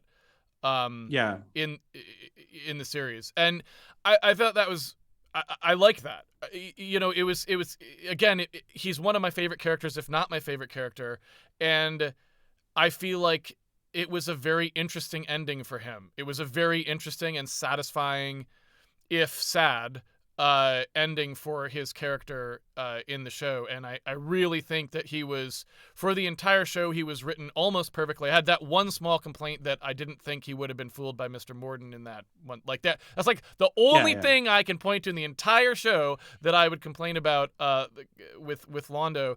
So I loved the ending. Like I already said, the last scene with him is probably just one of my favorite scenes, where he asks for the alcohol. It's just breathtakingly good. He has a fantastic ending, and he had a fantastic season. So everything with Londo was just perfect. Before we go into the ending, though, we should talk about, is it Lockley, Captain what the character I said drops out, the new captain Lockley. Lockley. They did some interesting things with Captain Lockley, despite the fact that we really haven't talked about her at all, because she is kind of there and not there. I liked that they tied her in with Garibaldi's alcoholism. There's an episode, I guess it's a Neil Gaiman episode. Actually, I was surprised to see his name on the writing credits. Yeah, it's the only it's the only episode He that wrote. is not written by Straczynski in the last Yeah, three it seasons or felt something. totally different than a Babylon 5 episode. You could tell he wrote it. It Okay, felt like I'm a Neil not. Gaiman episode, but I don't dislike Neil Gaiman. I think it's pronounced sorry, Gaiman. Gaiman.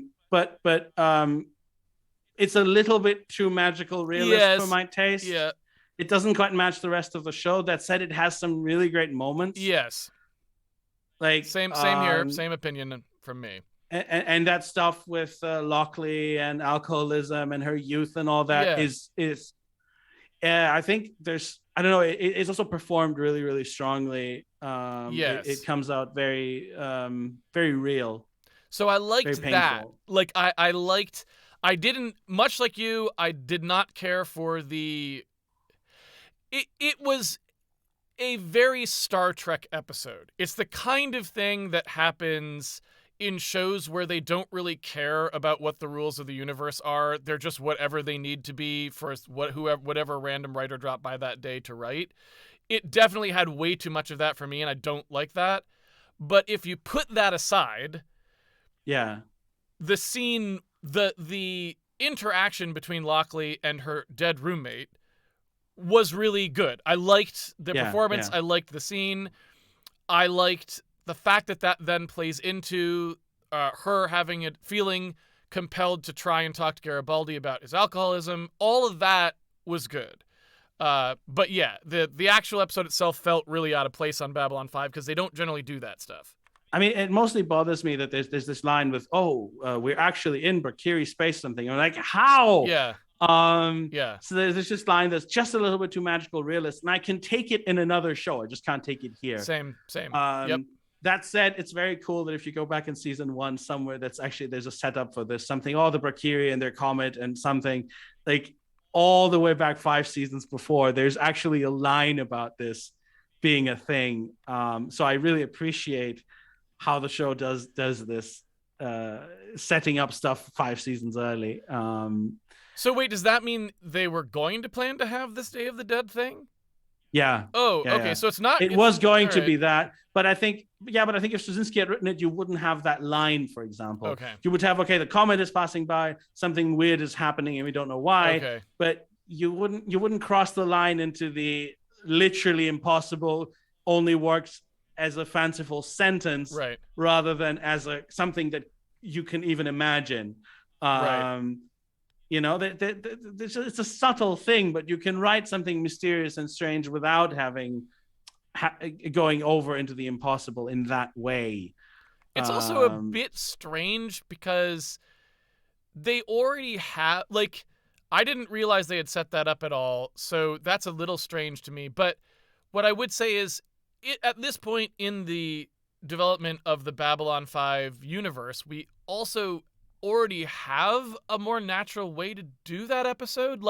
So Babylon 5 orbits a planet upon which there is a magical, weird, mysterious machine that we already know can do things like allow 2 people from different times and spaces to come together and have a discussion. Yeah. So it was kind of weird to be like, we're going to chalk line the station and put it, it's like, that didn't even seem like the most natural explanation, but it's I would like to see how Straczynski would have done it. Yeah. I think I would have had a different flavor to it, I feel.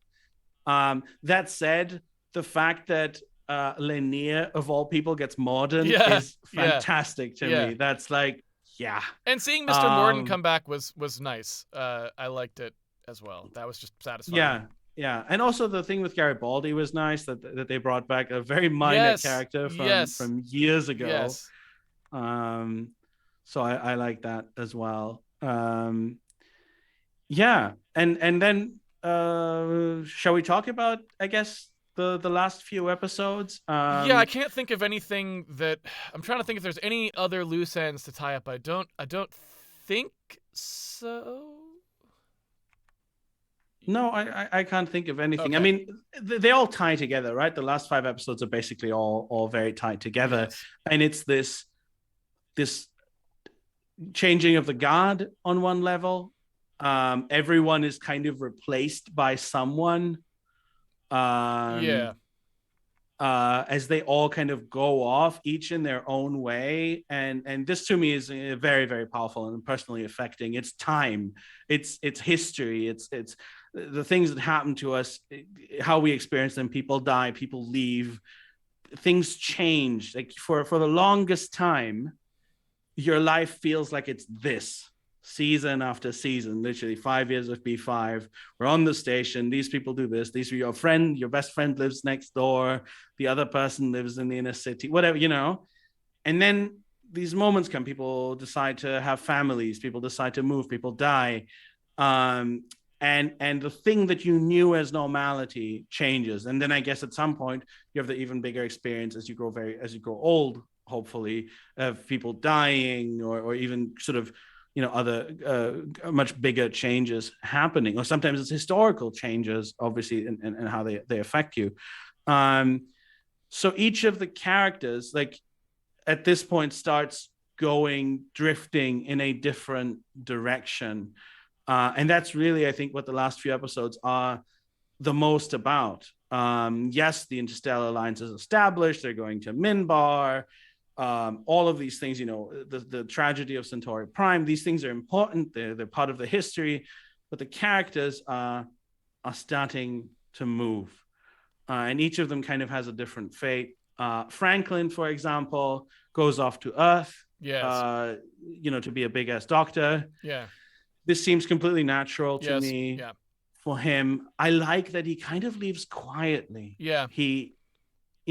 It's Franklin. That's what he would do. Yep. I agree. It's touching in a way that I can't explain, and sad. And I like that he has a relationship with number one from Mars. Yeah. I've forgotten her name now. Yeah, that's right. Unfortunately, they kind of hook up again when she comes back to the station, and she becomes the new security advisor. In fact, or yeah, I get security head of whatever you want to call that. Something for the Interstellar Yeah, Alliance. she takes Garibaldi's place as the head of intelligence. Head of intelligence. That's the phrase. Which I think is also kind of a very big fuck you from Sheridan to everyone. Yes, yeah. Well, actually, one funny thing about that too is, not only do we not know her name, he doesn't know her name. He actually says, "I would have looked for your arrival, but you never told me what your name was." Right? Yeah. We had an affair on Mars, and you never told me who you actually were, which makes, she's a resistance fighter, so I suppose that makes sense. But yeah, absolutely. I really have to comment on that thing, those two. I don't know why, but I'm very, very fond of it because they're very horny for each other. Yeah. You don't see that, especially now when everything has been stripped of sexuality completely, and we just get plastic superheroes. Right. I mean, not on television, but on television it's weird and showy a lot of the time. It's like movies don't have boobs, television has only boobs. Okay. It's weird. And there's no like genuine kind of just emotion mixed with kind of the physical. Yeah. And it's a very interesting thing that we see between the two of them, because that they genuinely like each other. You also know that they're not going to have a permanent relationship because there's no time. They have too many things that they want to do. Right. And they're just not that kind of people. Yep. But at the same time, you feel that that is going to continue. There is going to be a relationship between the two of them. They're not going to be married or anything, but they're always going to be kind of, in each other's lives for the future. And they're so enthusiastic about each other in this, I don't know, because they're both very professional, but then they have this other element. And I don't know, it just kind of makes me smile when I see it. And it makes sense for who Franklin has also been. He has been kind of someone who's not been in stable relationships, and he sort of had like fleeting, like, he kind of was a one-night stand kind of person in a lot of ways. Like, he kind of had relationships briefly with some women, but he never really, tried to settle down with somebody or anything throughout the season. Yeah, seasons. exactly, and she is, you sense, pretty much same thing, Yes. and yet in each other they find something that's probably going to work. Yeah. Yeah. Where it's a small part of their life Yeah. because they just have other things that they're very dedicated Yeah. to. But and also I like the chemistry between the two of them. Again, it's an interracial relationship. I mean, that shouldn't be a thing, and I guess nowadays people don't care anymore. But it's still, I guess in the 90s you didn't see it that much either, and it's No, you very didn't. very Yeah. casual. Nobody gives a shit on the like Yeah. everything that happens from gay relationships to everything on the show is in a very pleasant sort of universalist human spirit of nobody in the future could give a shit. It also always, the show itself doesn't try to wink at you at all. It's just like, Yeah, this is just happening just like everything else is happening, which is very satisfying because, it feels very believable, right? It feels very yeah, plausible, and it doesn't feel like, the showrunners are sitting there thinking of themselves as special for having written this. They're just like, no, these are just people like everybody else, and we're going to write them honestly, which is very, very satisfying to watch. yeah. So I really like that relationship. Ooh, a moment that we have to mention. Unfortunately, I cannot currently remember the name of the character who takes over for Franklin. This Oh female yes, doctor. you've seen her. She actually was, if I remember correctly, because she's not in that often, but she was actually sort of more prominently featured, I believe. There when Franklin is having substance abuse problems, she Yeah, was the she's one who's yelling definitely. at him for doing something kind of rash, right? I remember Yeah, her from there, if I remember there's at correctly, right? least there's also another Okay. female assistant that he has. I don't remember where each of these appear, Yeah, they're but they very both appear infrequent. Yeah. here and there. Yeah. But she has appeared before Yeah. the woman who takes over, and she just has this line that I quote very frequently. Of course, now I'm going to forget how it goes exactly, but there's something about where she says, "Every time someone says we're a paperless society, I get another form to sign," and Yeah. and I was like, "Yep, okay, that's predicting the future. That's realistic science fiction. Yep. There's always going to be some bullshit you have to do on paper, even though it's completely unnecessary." I Well, we're thought that sort of was. learning.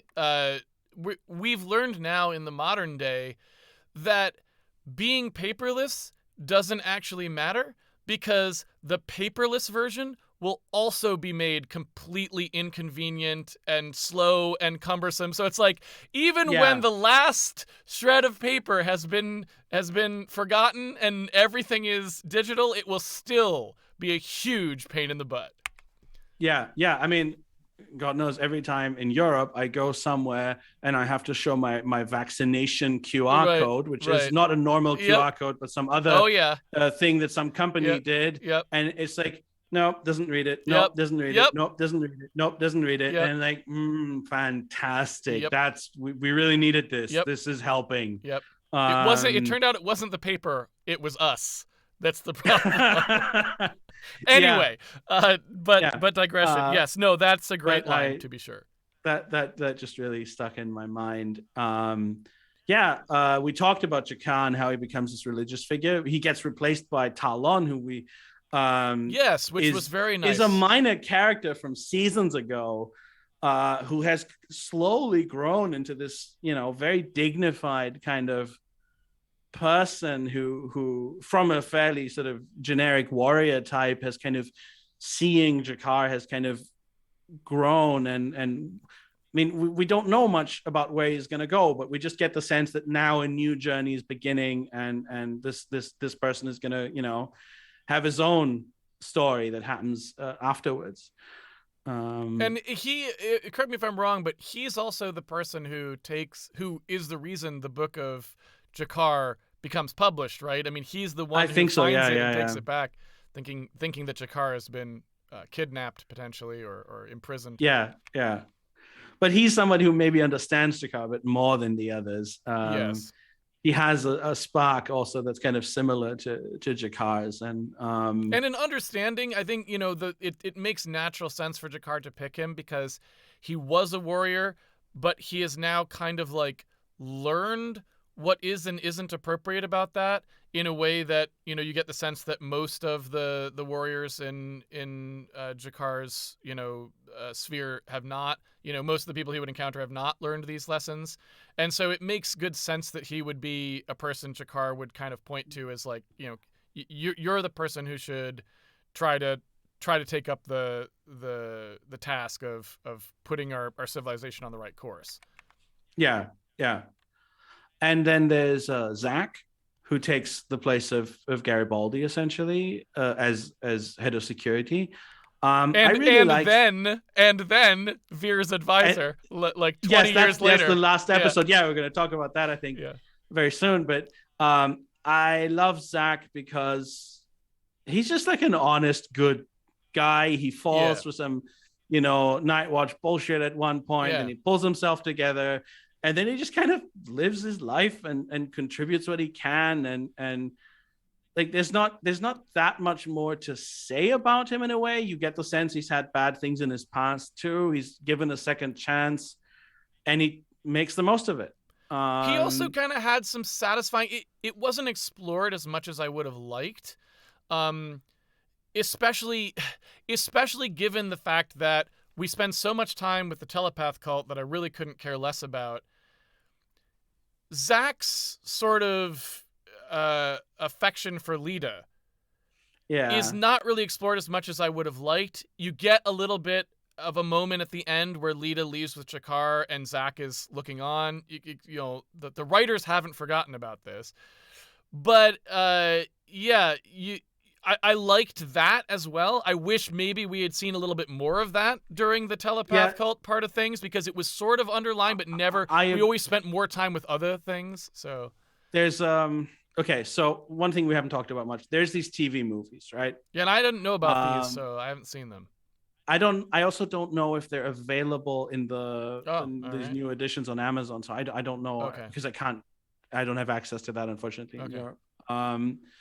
So in one of them is called In the Beginning and is actually pretty good. I like that one a lot. It's kind of the Earthman Bari War.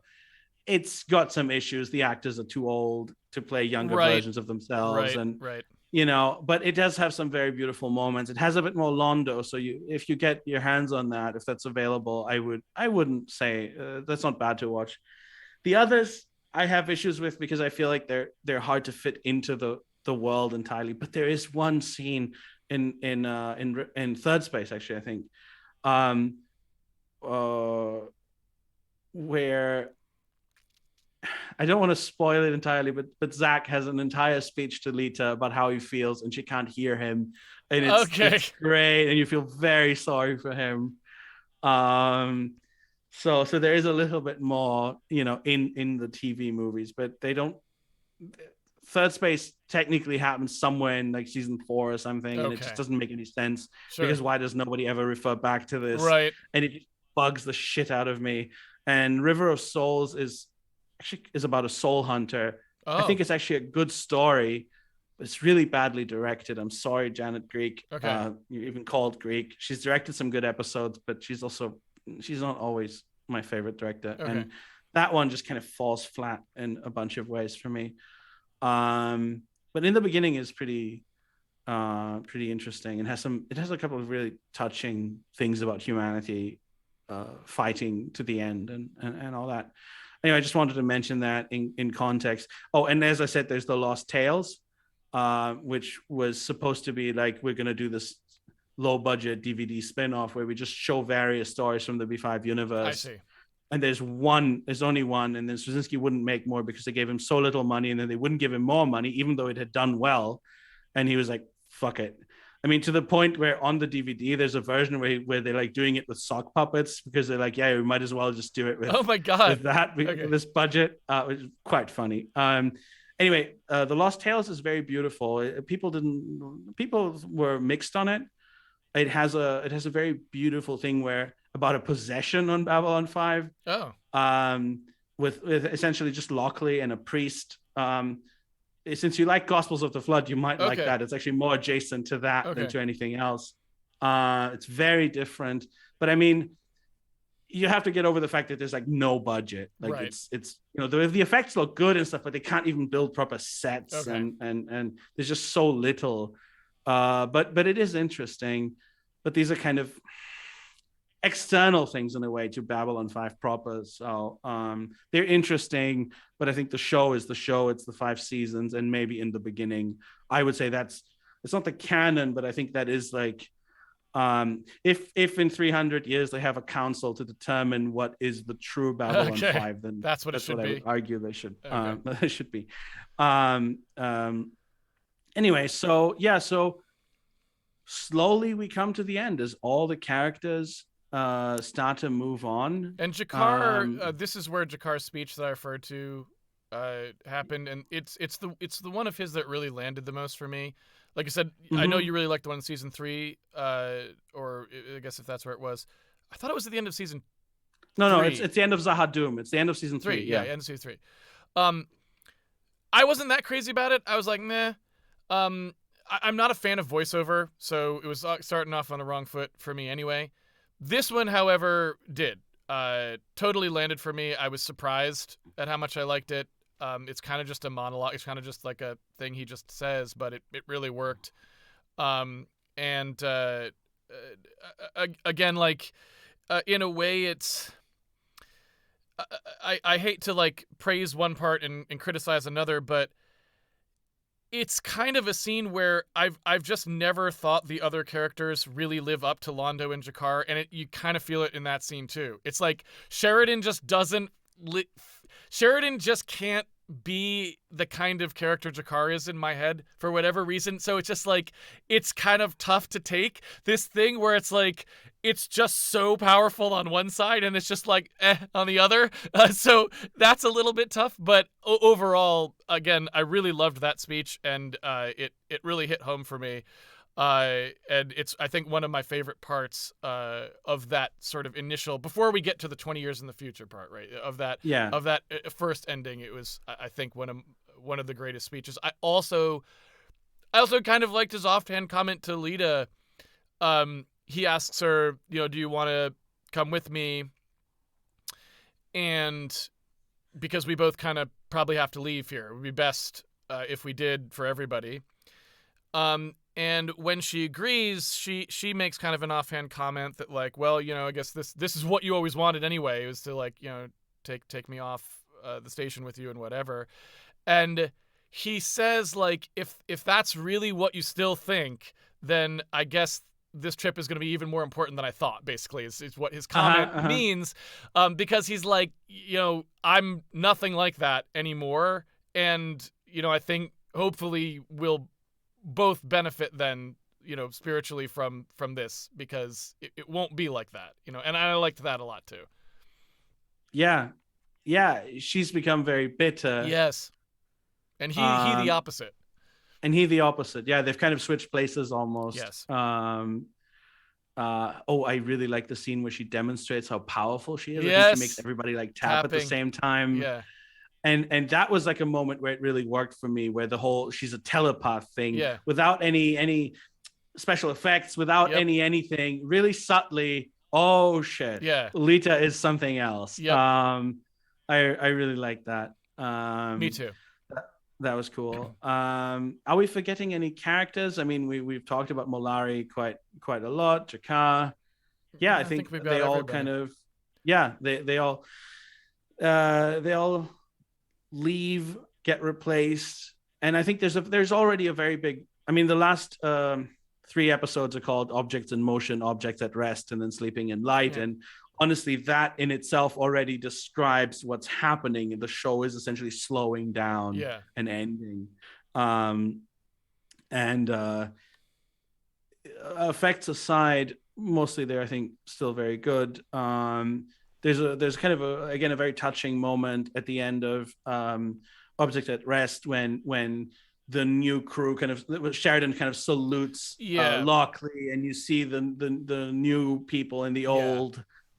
And there you just get this feeling of time passing and things changing, and that hits me. There's also a thing, I think it's in Objects in Motion, but I'm not sure anymore, when Delenn says she wants to walk the entire length of the station once Yes. because she never Yes. has. Yes. And she's like, well, if not now, then when When are am we I gonna going to do do it? it? Yeah. Yeah. And I mean, right now it's hitting me quite a lot because, as I told you, I had a cat that recently died, and Yes. you get that feeling of, yeah, actually time is limited. Yes. Like if I had Yes. done certain things, those moments would have existed. I mean, Delenn says that's a theme in the show, right? The moments are all that we have. Yep. And that's exactly like it makes me think. I wish on that day where he died, I would have gone and visited him more, Yeah. spent more time with him. Um, and that's exactly it. It's like literally all that we have are these moments, uh, and as the show winds down, just like as I'm very aware of it now, as the cat, was winding down, so to speak. And as the show winds down, you become very aware of these themes again of time and of time running out. And of course, that's also Sheridan, who only has 20 years left to live, who has given up he has given at least like 40 years of his life. I mean, the show says humans regularly live to be 100. Yes. So, when you think about it as a show about mortality and about our place in history, then these themes start to really, really come to the forefront again there. I also think that it changes how you see the entire show ultimately, especially, so we're going to talk about Sleeping in Light now. To me, once you've seen Sleeping in Light, it almost kind of affects your entire view of the show, because it then is permanently in the past tense in your mind. It's no longer about new events, but it's about this history that happened Yes. and what it cost. I would completely agree with that, and I would actually say that it was surprising to me because Sleeping in Light, so the last episode of Babylon 5, there's, they go back, they all get a letter that Captain Sheridan basically is saying, I think I'm probably about to die. We all knew I only had 20 years because that was just, a central conceit of what happens in the show is that he's sort of artificially reanimated in a sense. Like he's not really still living his life. He's living sort of a temporary rebirth that is, part of the plot machinations. That's what happens. Yeah. And so they all receive this letter and they go back, and you kind of have a reunion where they all talk to each other and you see them. And honestly, like, I didn't really have much reaction to most of that. I was like, all right. But what really surprised me is then they have a scene where Sheridan walks back into a decommissioned Babylon 5 before it's going to be destroyed. Mm-hmm. And there's a scene with him and Zach where Zach just wants him to go get dinner, basically, beforehand. And Sheridan can't. He's like, I'm literally about to die. He doesn't say that to Zach, but he's like, I can't. And that scene to me was incredibly affecting. The fact, like this, it's almost the same feeling as the Malari, can I have some alcohol? And you know what you know what the characters are really thinking, but they can't say it in the scene. It was the same thing again, this time with different characters. And it was really pretty, it was pretty profound for me, both because I really felt sad in that moment for those characters, but also because there's no reason that, taken out of context, nothing happens in this scene. It's an empty room with one person saying, do you want to get dinner? And the other one saying no. But it's so affecting because these 5 seasons you've spent with these characters, which you've said before, like 22 episodes or however many, 4 times, 5 times over, you feel like you've gone through so much with them. Like it really does feel different because of how much time you spent, and more importantly, how consistent these characters have been. They always felt like themselves, even when they were going through major changes. So you really felt like they were people. At the end, when you see these small moments with them, it really affects you because they feel like real people in a way that rarely happens at the end of 5 seasons of a show. Yeah. I mean, Sleeping in Light, just to be clear, to me is like in my top 3 favorite things in general. Like, it's really for the last episode of a show, I think you would be hard pressed to find something that good. Yeah, for sure. And I mean, to me, it's just like, I would rank it with like also favorite works of art, favorite Okay. Yeah. anything. Yeah. The impact it has on me is very powerful, very personal. It really it knocks me out every single time I watch it in every single way. And there's so much to it that I appreciate and care about. I don't even know where to start. Yeah, there's just First of lots all, of little seeing things, right? Like there's so yeah, many little yeah, things in it. Yeah. and also I fucking love it that they didn't. I mean, I know a couple of people who were like people I don't like who were like, oh, I was disappointed. I thought they would be like explosions and space Oh battles, God. and instead it's just this quiet, dignified, Did you tell? You can tell those bittersweet. people that their Star Trek Discovery already exists. They can watch it. Yeah. And it's just it's this very gentle, very thoughtful kind of coda to the show in which there's nothing. It's just people talking to each other, and it's very gentle and quiet and beautiful. Yes. So there's so many character moments. I really want to go through this because it's really the end of every single character, right? It's the Yes. end of where Yes. everyone ended up. I love seeing Garibaldi being at peace. Yes. Yeah.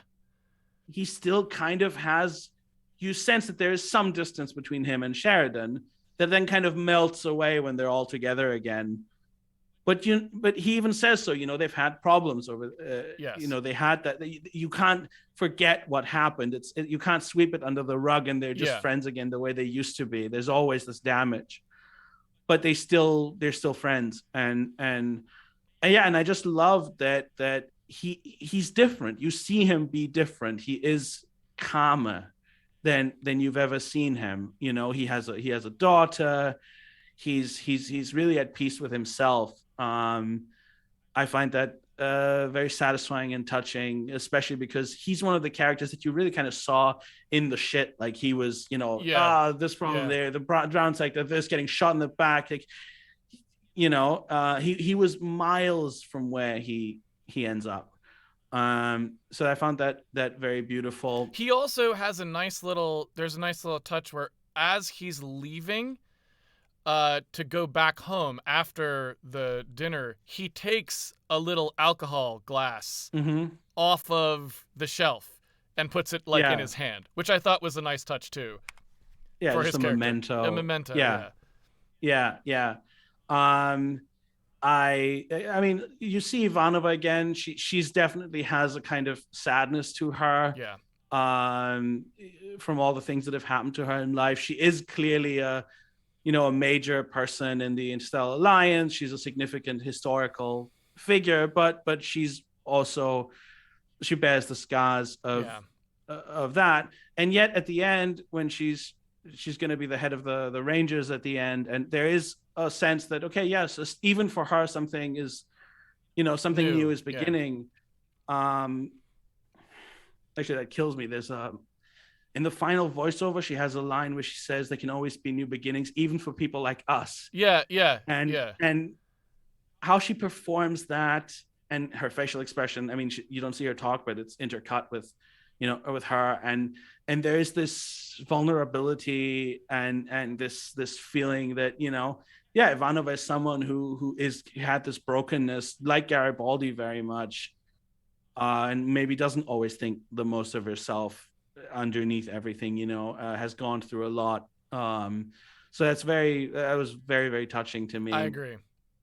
It was good to see her back too, because she's been gone for the whole season, and it was a nice accident that they happened to film this early. Yes, because otherwise she wouldn't have been in it, presumably. Yeah, and the thing is, you don't miss Lockley because, okay, she's just a more minor character. She wouldn't be there. No, she wasn't there for the big events. Yeah. It doesn't matter that she's not there. Yeah. And then, of course, we have to talk about Veer, who is Veer. I mean, he clearly has his flaws still, but he's kind of wise and dignified. And he tells this beautiful story about Rondo. Yes. And the Pakmara of all people. Oh, yeah. Who are the butt of every joke for 5 seasons. Yep. And then they get the most kind of dignified moment in the entire show. Yep, that's a good point. Like that's so superb to me that they're always the disgusting, Yep. weird, octopus headed, Yep. weirdos. And then there's this beautiful story about how they sing and Yeah. it's full of longing, and how Londo hears it and is moved by it. And says that he doesn't, actually a very interesting element, he says he doesn't believe in any of the gods of their pantheon, but if God exists, he sings with that voice. And it's such a great moment, and you hear Londo You in do. how it's delivered. You do. Yes. But it's also a completely new Veer. It's a Veer who has really evolved, and he speaks with a kind of a dignity, taking his time, none of the fumbling, Yeah. whatever bullshit. Also, sometimes I think people just, would watch it and just see the actor and Yeah. in the beginning and think like, oh, he's been in all this comedy shit and he's Yeah. just doing his shtick. And then you see this and it's like, no, this is a character. This Yeah. is a performance. Yeah. Like, he starts out as that idiot, but look at what this actor can do. Look at who this character can become. He can become this completely new person. And yet, of course, he still has his problems. And as we see at the very end, the solution to that is Zach. Yeah. Yeah. Yep. Pulling him away. Somebody with a really kind of, well, like a working class kind of mind. Someone who can look at the details of something and be like, no. You literally see that. That's the last scene you see of them. It's just Zach kind of pulling him and be like, look at these papers, look at these numbers or whatever it is. Somebody's probably bullshitting. Somebody's corrupting the court, whatever it is. Also there's an echo there, I guess, of Garibaldi and Molari, who were friends, and somehow these two people will affect the course of Centauri civilization in the future. And also, of course, Londo is gone, and now, as prophesied, Veer is emperor. But it's not ugly. Like, Londo, we know that Londo did things to save his civilization. Yes. We know that Jakar killed him and died for a good cause, not because they hated each other as they thought initially. And Veer has kind of inherited things and is trying to do things better. I would also say that the story of Londo and the Pakmara ties in very well to the fact that Londo... Hold on, I'm just letting out my cat. Oh, yes. Of the room. One of my living cats. Go out, do things. Be free. Apologies. No problem. Go on. It ties in very nicely with... So, Londo is the only person at the end of episode 2 who doesn't see a Vorlon as a deity. Yeah. Right? And I felt like the story about the Pakmara, I don't know whether it was intentional or not, ties in pretty nicely to that, because it's like, he's a humanist, you might say. Like, he's somebody who believes like in mostly corporeal things, but he is able to find the important things about that. Like, he becomes someone who actually still has a rubric and a morality and an appreciation for life that doesn't involve spirituality at all, but is nonetheless still profound and important. Like he becomes a good person without ever having a religion or anything like that, right? And it's very satisfying. And he makes an enormous sacrifice without any kind of religious consolation for it. He doesn't think he's going to heaven. No, he doesn't. He just has to do it because it's the right thing to do. Yes. It's very good. Very good. We see grown-up Franklin. Also, he's still Franklin, and I like that. Yep.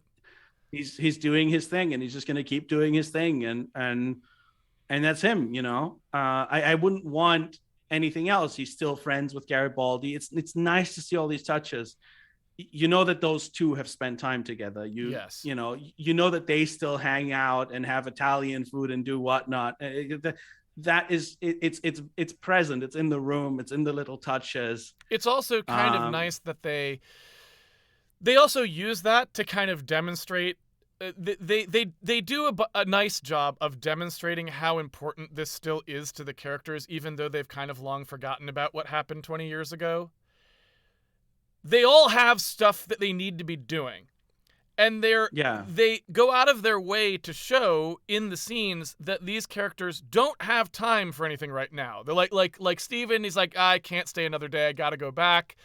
Blah blah blah, and there's always something that's pressing that the characters do. Susan Ivanova had the same kind of thing, but Yeah. when the letter comes, that's like Sheridan's dying, they don't even really give it a second thought. They're like, all right, let's go. Like this, like Yeah. put everything else on hold. Like, I remember that part of my life. It was very important, and I'm going to go. Right? There was no hesitation. Nobody deliberated. They were just like, yes. And I liked that aspect too.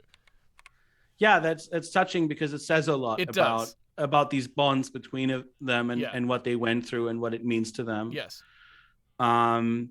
Yeah, and then basically they just all gather, they have dinner, they tell a couple of funny stories about a Pakmara that ate a dead cat, and then that leads into that thing. And I really like all of that. It's very natural, and there's even like small touches, like when Sheridan is complaining that Garibaldi was laughing as the acid was eating through his suit or something, and he's like, and he goes like, "Where's my PPG?" Yeah, and it's this. I don't know. He says it kind of like it's an old man joke. It's like we've got an old joke, and there's something very nostalgic about it because you realize, used to be a time you were the captain, you had the PPG. It was this, this life that we watched. Yep. And now it's not there anymore. I have to. The performances kill me. They're so great. For example, the way that Sheridan is acting like nothing's happening. Yes. He just wants a nice dinner. And Delenn is trying to give him that, but it's subdued. Yeah. The weight is on her all the time. Yes. And that's mind-blowingly good to me. Like the performances there are so great. And then he decides that he's going to go off and die in space. Yep. As he's been told to go back to Coriana 6. Again, the discussions he has with Delenn trying to explain this are so heartbreaking and to her me. Coming around to being like, okay, like I'll help you, even though she really doesn't want that, right? Like, it's pretty it's pretty great. And it's very real to me because obviously, when you're in a relationship with someone, you think about that. You think, I'm going to grow old, I'm going to die, I'm going to basically go through this. Yes. I mean, or I'll just suddenly drop dead, or get hit by a bus. But nevertheless, for a huge percentage of the population, that is something that will happen to you. You'll age and you'll die. And obviously, the person you love is the most important thing in your life, and it's hard to deal with that. And that the show doesn't flinch from that. Yes. That the show is a show that says this is going to be a show about history and about people living their lives in the context of history, and we're not going to just fade out at the end and going to go out whatever. But we're going to really deal with aging and death in a way, and the conversations between them, the entire sequence when he leaves. Yes. Leaves and he stops and he knows that if he turns around, he's not going to go. Right. Yeah. So he doesn't. So he has to go. And all these performances are so subdued and so careful. Everyone is, I mean, this is a thing, and I know that this was directed to be deliberately that, but it's something also, as someone who has directed and written, the most powerful thing isn't someone crying, it's someone holding back tears. Yes. And all of those scenes are just bursting with that. Everyone is just trying to clamp down on their emotions. It would be, if it was melodramatic and they were all just weeping the entire time, it wouldn't be particularly powerful to me, I think. But the fact that they're all trying, we're going to have a nice dinner and then you're going to go for your Sunday drive and all these things. And they're trying to kind of maintain this normality, and they can't, but they're trying to. That's what makes it powerful and also grown up. It's like, that's why it feels like real life to me. And okay, then Sheridan goes to the station. He meets Zach. I would double down on that though. Again, the two parts I brought up earlier about Londo and about Zach and the dinner at Pride Break. they all share that same. It is literally that, which is this great writing of understanding that true sadnesses come from the true heartbreaking moments are when a character doesn't do something, right? It's not the crying is not the most heartbreaking thing. Yeah. It's the having not to cry is the really heartbreaking, right? When we understand that the character wants to be crying and can't is way more heartbreaking, right? And they Yeah. managed to do that so many times, essentially, in so many different ways in this episode. It's what makes it feel so kind of momentous, right? Yeah. And there's this thing that also is reflected, I think, in the Zach scene, which happens in real life, which is when you talk to someone who's dying, Yes. and it's like, hey, what am I doing tomorrow? I'm going for tacos. And what are Yeah. you doing? Oh, you'll be dead. Yes. You'll be doing literally And nothing. Yeah. yeah, and for one person, banal normality is continuing, Yes. and for the other person, it's this cosmic event is Yep. imminent. Of I'm either going to be nothing, or I'm going to transcend, or I'm going to Yeah. reincarnate, Yeah. or I don't know, but everything that I know is over. Yes. Um, and the other guy's going for tacos, and Yes. that's also kind Yes. of the thing, right? Like Zach's life is just continuing. Yep. He's going to live another God knows how many years, Yep. and after every tragedy, life just goes on everywhere else. It's also always the weird thing, right? It's a famous thing that's been covered in poetry and whatnot. This feeling of why the fuck isn't everything stopping? Yeah. Yeah. Like the most important person in my life died, or our leader died, or this person, or some horrible shit happened, and 9/11 happens, but to most people it's like lunchtime. It's like, Right. Yeah. because that's the world. Yep.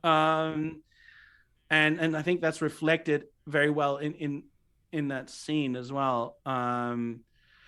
Yeah, and Well, and then also that scene with Zach, I feel like it nicely ties in. I guess I didn't quite closely analyze to see whether I thought they intended it or not, but for the audience going through it, it definitely feels like it's set up basically with the speech that Jakar gives. It like Sheridan is literally experiencing the thing that Jakar said, which is that when you go into a quiet room where we have had a discussion before, yeah, you will hear me, right? And you feel like that's happening in Sheridan's head, right? You feel like yes, that is what he's experiencing. So it's you've been primed for the experience as well by earlier great writing that puts you in the yeah, right headspace, right? So that as well I thought was really great because they said that, but then they took it seriously. They actually showed a yeah, character actually saying, yeah, I want to have that experience of being back in the place and feeling those echoes. It's just beautiful. It really yeah. tremendous work. Yeah. Yeah, and you Tremendous see writing. these little flashes and stuff of moments that Yes. happened, and because the show is so long and it's not just 10 episodes but Yes. 100, and because we've seen all these moments and we have a feeling of the station is very nicely designed. It has a very distinct feel to it. Yes. So and obviously we've had all these great moments on it. So you see a shot of B5 and you feel Babble on 5. There's an essence of B5 that comes out of it, and so when you see the place empty, you have exactly that Yes. experience, which you have in real life as well. When you, for example, if you've lived somewhere a long time and then the apartment is empty when you move out, Yep. and you feel this echo of all the things that happened there, because it's such a familiar space, and yet somehow it's different now. Yeah, so and I think that also leads to the finale, the ending. But I want to first talk about Sheridan going to Coriana 6, because that is also to me an unbelievable scene, because we just watched Sheridan die. Yep. Yeah. uh, and I'm terribly moved by it, because the way that he kind of slows down, and he says it's too loud, Yep. and that kills me. Yeah. It kills me. It's and it's played very real somehow. There's a vulnerability and a truth to it. And then there's this conversation with Lorien, who appears to him and essentially takes him away to beyond Yes. the rim, to Yeah. transcend. And it's very moving and it's very beautiful, and there's something that's very interesting in it, both as a piece of writing and as an overall comment on the show. um During this very very moving, touching scene in a way, because you feel also that, I mean, Sheridan is dying in the scene. Yes. There's a metaphorical element on which he is transcending, but he's also just dying. And of course, it's nice that he hasn't been forgotten by Lorien, but at the same time, you know that what this is death. Yes. And there's a I don't know why, but incredible moment to me where Sheridan says, "Can I come back?" Yes. And Lorien says, "No." No. Yeah. And that summarizes the experience of death, doesn't it? Yeah. That's it. Yeah. It's like, is there something beyond it? Probably not. Maybe. Can I come back? No. Right. Right. Yeah. No. Yeah. No matter what happens after you die, this is gone. Right. Like. Yes. Yeah. Exactly. And that it has the courage to verbalize it Yeah. in a way as a piece of writing is very powerful. It also is interesting that in the voiceover at the very end, Ivanova says some of the Minbari believe that he's going to come back. Yeah. And that again shows you this thing that the Minbari have a lot of beliefs, but Yeah. they're not all correct. Right. Some of them are based in historical facts and in real things, but they're wrong. Yeah. Sheridan isn't coming back. Yeah. Yeah. And we know that. And yeah, Valen came back, but only in the sense that it looped back to the point where he was born. Yeah. He didn't come back in any other sense either. And so yeah, and that's also the point where Sheridan becomes literally mythology. Yes. He goes from being a person to being a mythological figure, as we saw in the deconstruction of Falling Stars, and as we saw. Damn it! Where did I want to connect this to? No, wait. There's all the same episode, but the way that he becomes mythologized ultimately, which he does overtly. In fact, he even says in the episode, yes. He's like, "I think that, if I don't just kind of like die somewhere randomly, if it's somewhat poetic, if my body's not found, if it's out in space at somewhere that's an important site for some reason, this will make it easier to have a symbol that keeps people together than it would be if I just, die in a room, right?" Exactly. And I find this fascinating. So that conversation fascinating on so many levels, because he, first of all, that's very Sheridan, because Sheridan is surprisingly manipulative, yes, subtle, yeah, and also it's on the other hand, it's moving because the man's fucking dying. Yes, he has nothing to really gain on a material level, and he's still thinking, how do I make this thing work better? How do I make this alliance hold? It matters for the future, and he's willing to even to his death to somehow use that for some purpose. And I find it very fascinating that he says to Delenn, "Isn't that part of why you love me?" And she says, "No, I love you for many reasons, but this element of your character isn't actually one of them." It shows that he thinks of it as much more important than she does. Like he thinks that this is a really important part of him, and she's like, "No, like it really wasn't. Like, that wasn't part of our relationship." Yeah. You're a good person. Yeah. That's what matters, certainly. But this whole thing isn't. It's not bad or good, but it's not what makes you lovable as a person. It's not what ultimately makes you care about another person as an individual. Yeah. It matters to him as a political figure. It matters to him in all kinds of ways about him, but it doesn't matter in this way. So that I find that conversation again very grown up. That's the kind of conversation, the very, very serious conversation you have with someone in a very serious moment of your relationship, when you can very honestly say, I love you. This about you isn't the point, though, even if you think that it is. Yes. I feel like that's not something that you get in a young adult drama on television now. This is something that is for grown-up people. I would And also point out, so I've mentioned a couple times already, even in this discussion, that I'm more on board with Londo and Jakar's performances than the rest of the performances, perhaps. I would say that I felt like Bruce Boxleitner, who I've always thought is decent. I wouldn't say he's usually great in this show. I thought he was great in this episode.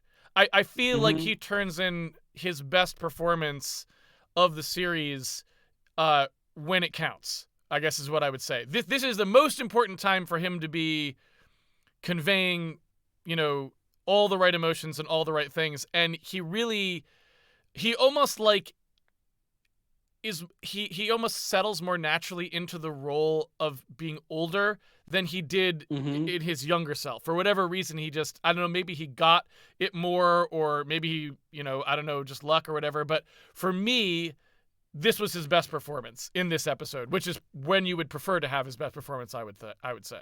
Yeah, I mean, I'm very fond of him. I like his performance throughout the entire show, but of course, the character always has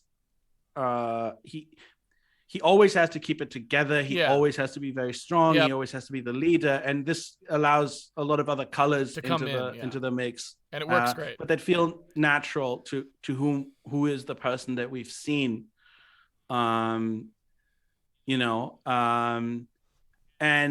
all of these scenes being so moving to me again changes my perception of the entire show, because it renders this idea of his sacrifice of his life, of something that's not like, oh, life energy, but it's like the experience of mortality, of what all of us can relate to, of being with the people you love. He has given up so much of that for other people because he thought it was best for the world. And I think once you've experienced that, it kind of, again, it retroactively really affects your understanding of the show very much.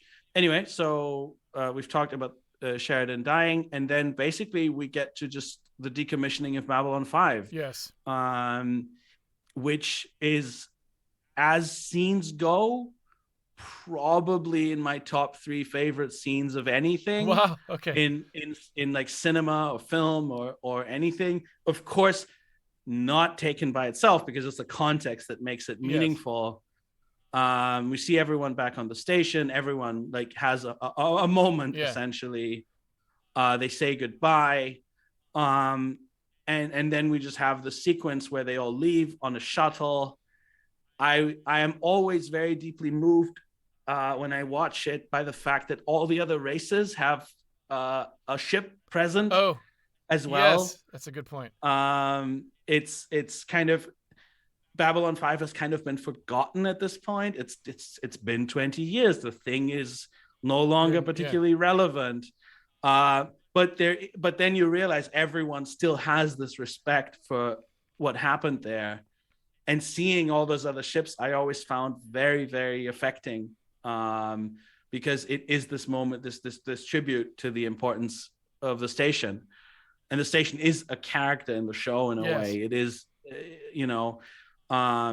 even though it really has the, how do I put this? It has the character of a place. Sometimes shows try to turn something into, like, almost imbue it with a personality of some kind, which works when it's a ship or something. But it's because we've seen it function as a place, as a real place with functions of a place. Yes. And because we have this idea that there's all these memories associated with it, all these things that have happened here, I think that's why it's powerful in a very particular way. And then to me, like I said, the moment that kills me the most in the entire show probably is just the station exploding. And it's so beautifully done to me on every level, like on conceptually, effects, music, because it has this counterpoint element of the music kind of soars as the station just kind of explodes, and the music is heartbreaking but also beautiful. It's not just it's just kind of like this this grand moment in which it all goes up. And I find this moment very important because it's like the thing of can I come back? It's the end. Yes. And it's something that shows. I mean, sometimes shows do crappy endings where they kill off everyone or whatever, that in a way that doesn't work. But shows rarely deal with finality in a way that relates to the human experience, to me.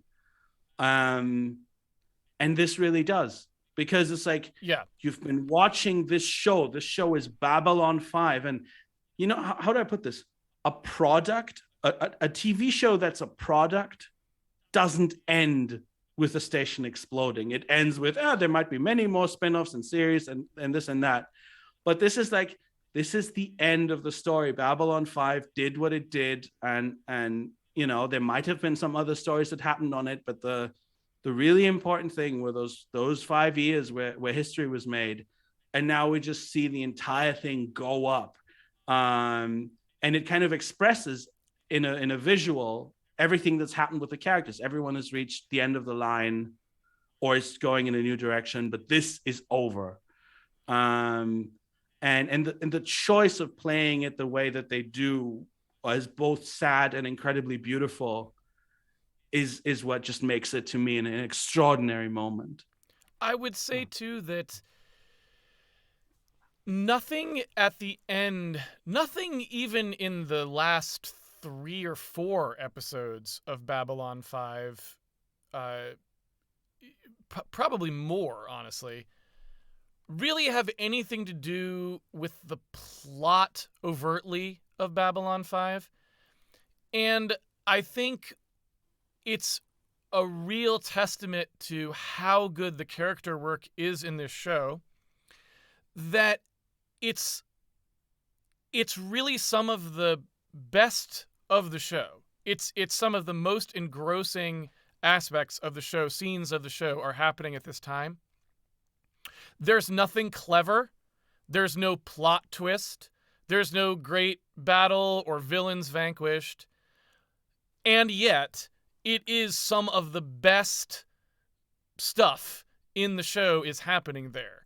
And to me, that's just such a tremendous feat, because it just shows you how if you've done such a great job with your characters and their experiences, if you've written all of that, then the end just being simple, it can be profound, because you have so much perspective on what everything means. You don't need anything large and dramatic. The small things become large and dramatic when you've done that work, right? And so just seeing these quiet endings of these characters is way better. And so, like, I don't know. To me, that's just a really obvious testament to how great the rest of the show was. Because if it wasn't, none of this, you couldn't do any of this. It wouldn't be possible, right? So, yeah, absolutely.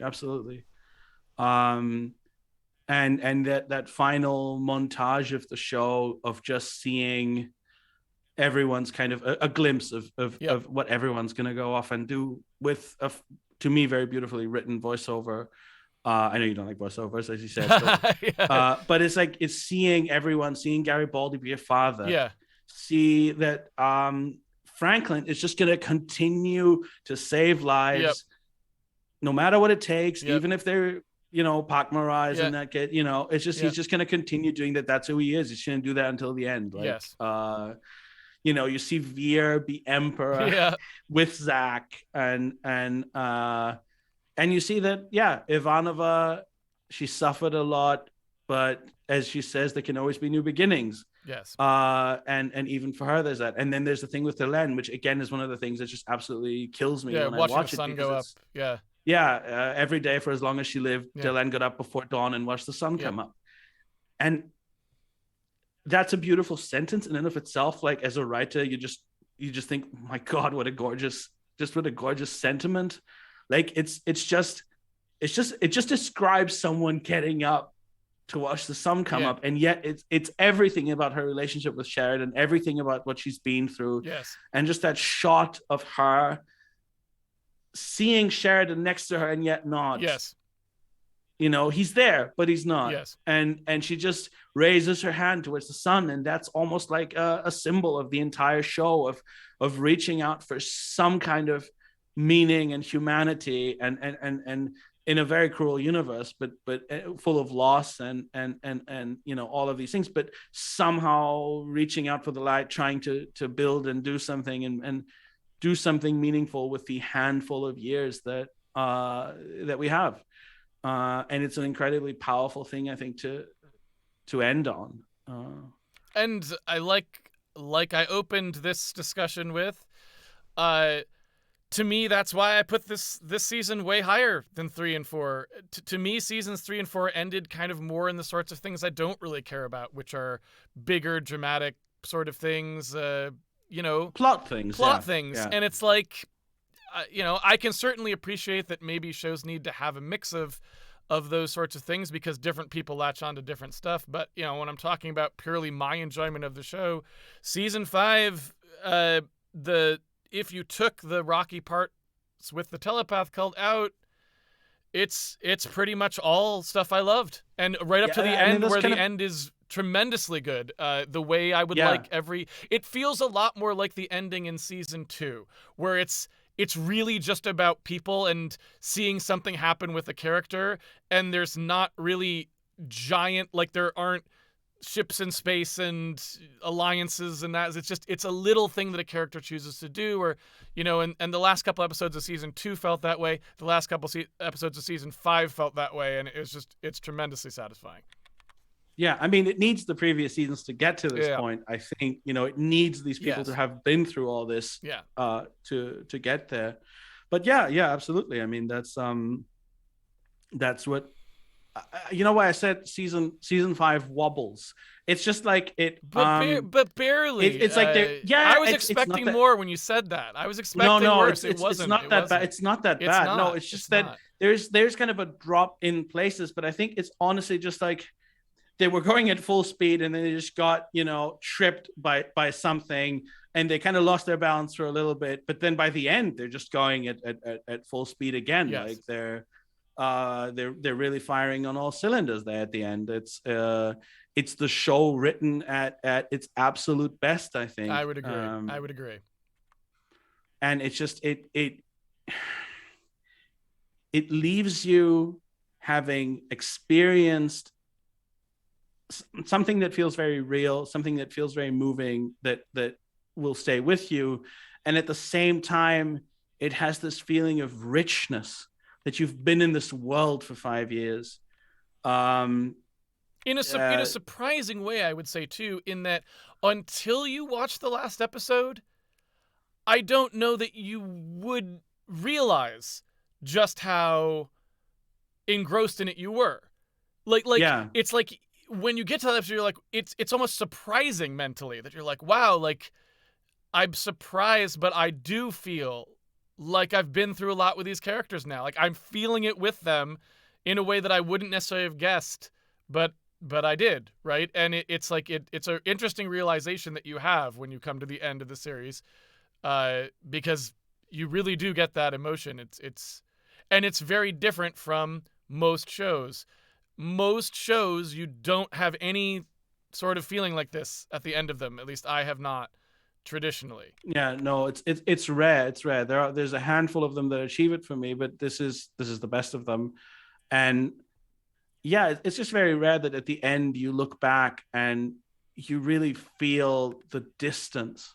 Like with B5, you feel the years. You look at, there's these, you know, images of the characters at the beginning and at the end over the end credits, and you feel the distance between the first frame and the last. You know, you see Garibaldi in season 1 and you're like, this is so far from the person we're seeing now, and not in this way that other shows, because the thing is, a lot of modern shows have characters who they're in one state and then something happens and they're in a different state, and then and frequently they reset to the previous state. But there isn't this thing that you said, this minute progress where Jakar and Londo go from enemies to friends, and every step of the way is somehow there, and it's there's Yes. never just an Yes. episode where it just turns or something, but it's just this thing you can't even pinpoint where exactly it happened, but it just kind of happened.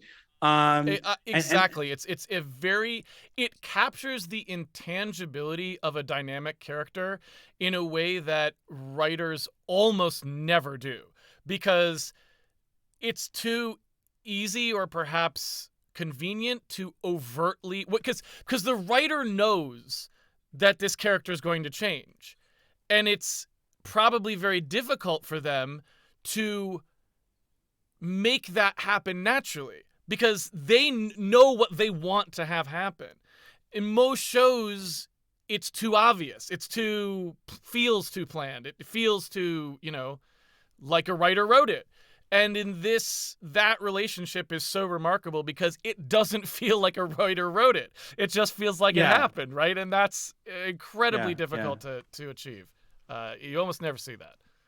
Yeah, I agree. I agree, and it's in many things. It's in the quality of the writing. It's in the planning of the whole thing. It's in the ambition of it, I guess, as well. In the kind of seriousness of mind that it is approached with, which again I find somewhat rare. Not non-existent. There are things that are like that in the sense that you sense that the people making this took it seriously.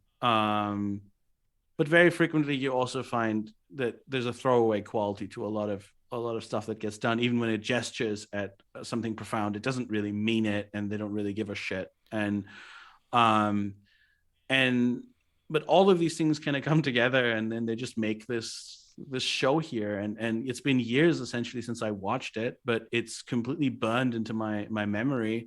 And whenever I finish watching it, I have this sensation of a vast space dropping away. Yeah. Of like, while I watched it, there was this almost physical space that Yes. existed Yes.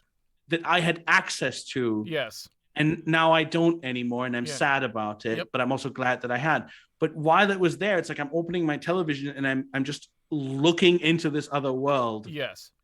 that's just there, and it wobbles, it has flaws, whatever. But that feeling that's a place that exists independently of myself is so strong, and there are so few other things that ever accomplish that. I would personally kill for a Star Trek show that accomplished that. I don't Yeah. think there is one. Well, if you um don't mind, I know you hate compare and contrast, but I'll simply just point out the fact that I did before I saw Babylon 5, I saw Deep Space Nine. I was not able to finish the series. I liked it, and I liked some of the characters, et cetera, et cetera.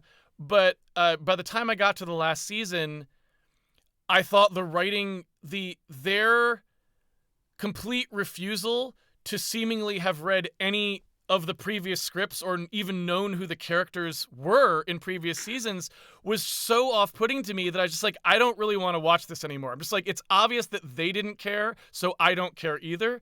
And so I'm very sensitive to character deviation stuff. I strongly dislike it when a character is obviously behaving completely differently than they ever have behaved before with no explanation, right? And so it was a real treat because that is such a high priority item for me when I watch something. It's like the highest possible priority is like this character continuity that I feel like I have to feel like they're a real person each day.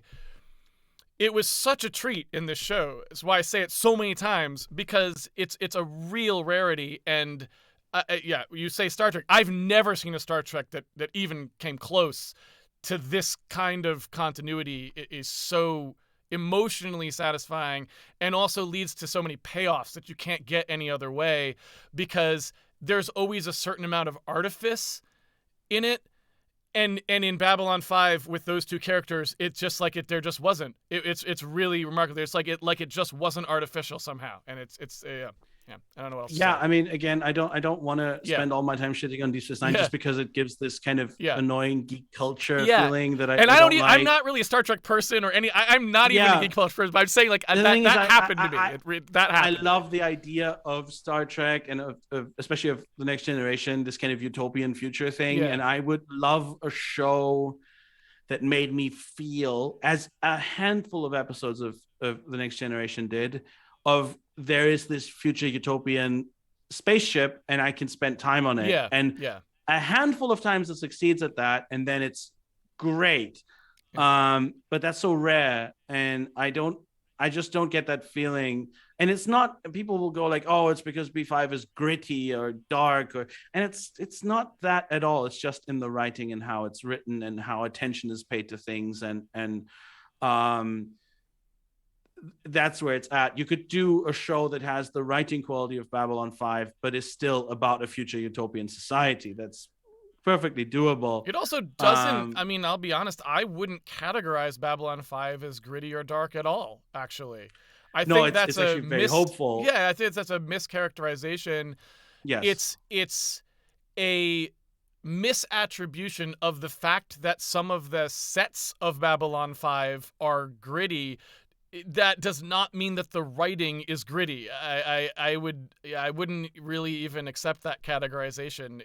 I do think it's a tremendously hopeful show, more hopeful than shows that perhaps other people would categorize as not gritty or dark. So Yeah, I mean, it's a much more hopeful show than Deep Space Nine, which yes, is all about what if all our liberal beliefs are wrong and actually we should do post 9/11 politics forever. yes, Um, yeah, and it kind of, it's like flirting with this kind of, what yeah, if we were right wing but we're like, well, but yeah, we're Democrats. yeah, yeah, yeah, yeah, yeah. Um, it does a lot of that. The most extreme version of it then is Battlestar Galactica, which is just the West Wing in space, but Well, and you politically, have Picard, which is which is the is both complete degeneration yeah of is the literal everything. dark Yeah, and gritty Star Trek. It's like everything is terrible always for everybody yeah, all the time, and everyone is bad, and you're like, okay. I mean, those are the dark and gritty. Babylon 5 is characters who, flawed characters, but trying to do a good thing, succeeding yeah. sometimes, showing how humanity is, and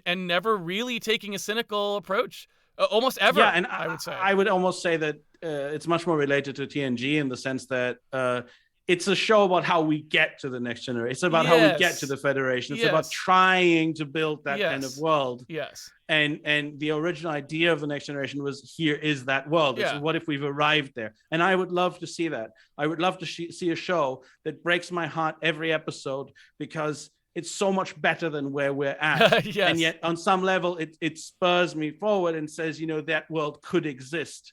And I would love just that thought experiment of actually taking that notion seriously and actually depicting a better world. But unfortunately, with that show, and then much more so with Deep Space Nine, the writers are far too in love with trying to make it bad and being like, "Ooh, isn't it dramatic if it's really bad?" Because I think I'm sorry, but they frequently lack the imagination to depict a more positive world, which, for example, Ian Banks was very capable at certain points in the Culture novels, where there are sequences where you're like, yeah, I want to fucking live there. Well, I think So anyway, this gets back to the fundamental problem, which is that for some reason in writing prestige, I don't know how to really describe this, but from an outsider's perspective, the prestige in writing, for some reason, flows to people who complain. Their writing is about pointing out problems, as if somehow most people don't know about the problems, which I think is a false take on what is difficult in writing. I think most of the time it's not that hard to come up with a novel that talks about how bad things are. Anywhere, from any perspective, in any way, that's really actually not that hard, to be completely honest with you. What's hard is imagining how it gets better, because that's the real work, right? And I think what you're talking about there, when you're talking about like the good episode of Next Generation or something, or what Gene Roddenberry was trying to do, or any of that sort of stuff, it takes a much more imaginative, hardworking, like, brain to come to it and say, I'm going to try and show people how to do better, to inspire them in their life to not just sit around and complain, but to actually take steps that will bring us to a better future. Even if I'm wrong, I'm at least trying, right? And I feel like Babylon 5 is that show. It's definitely doing that all the time, so I would never cast it as dark and gritty for that reason, that I would Picard or something, which is just a giant list of complaints with no solutions, right? Like, so. Yeah, and that's the thing. It's we are constantly surrounded by like howling misery, Yes. like Yes. in every way, and it's I don't need a show to just tell me that, Yep. and I don't need a show to take like a happy setting and then be like, oh, what if bad? Yeah. It's like, just show me anything that leads out of this, show me any kind of hope, show me any kind of, and it's acknowledge the pain, acknowledge the misery and the horror. Don't whitewash it. But from that's the starting point. That's, you know, the real world is horrible in a lot of ways, but find the beauty, find the hope, and remind me that there are things worth fighting for, and not just by having Grandpa die and then be replaced by a robot after giving an anti-Brexit speech. That's a very good summary of that show. that could be the little description in like TV Guide, right? It's like Grandpa dies and be replaced by a robot after giving an anti-Brexit speech. Picard, episode 10. Exactly. That's like Picard. I mean, sorry, we don't need to talk about Picard forever because that's not the point of this conversation.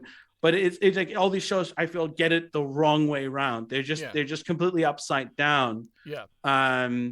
And Babylon 5 starts from, things are bad, there's corruption, there's stuff, but there's people who want to fight for something better. And succeed. And those people exist. And succeed in a lot of ways. They leave the universe arguably better.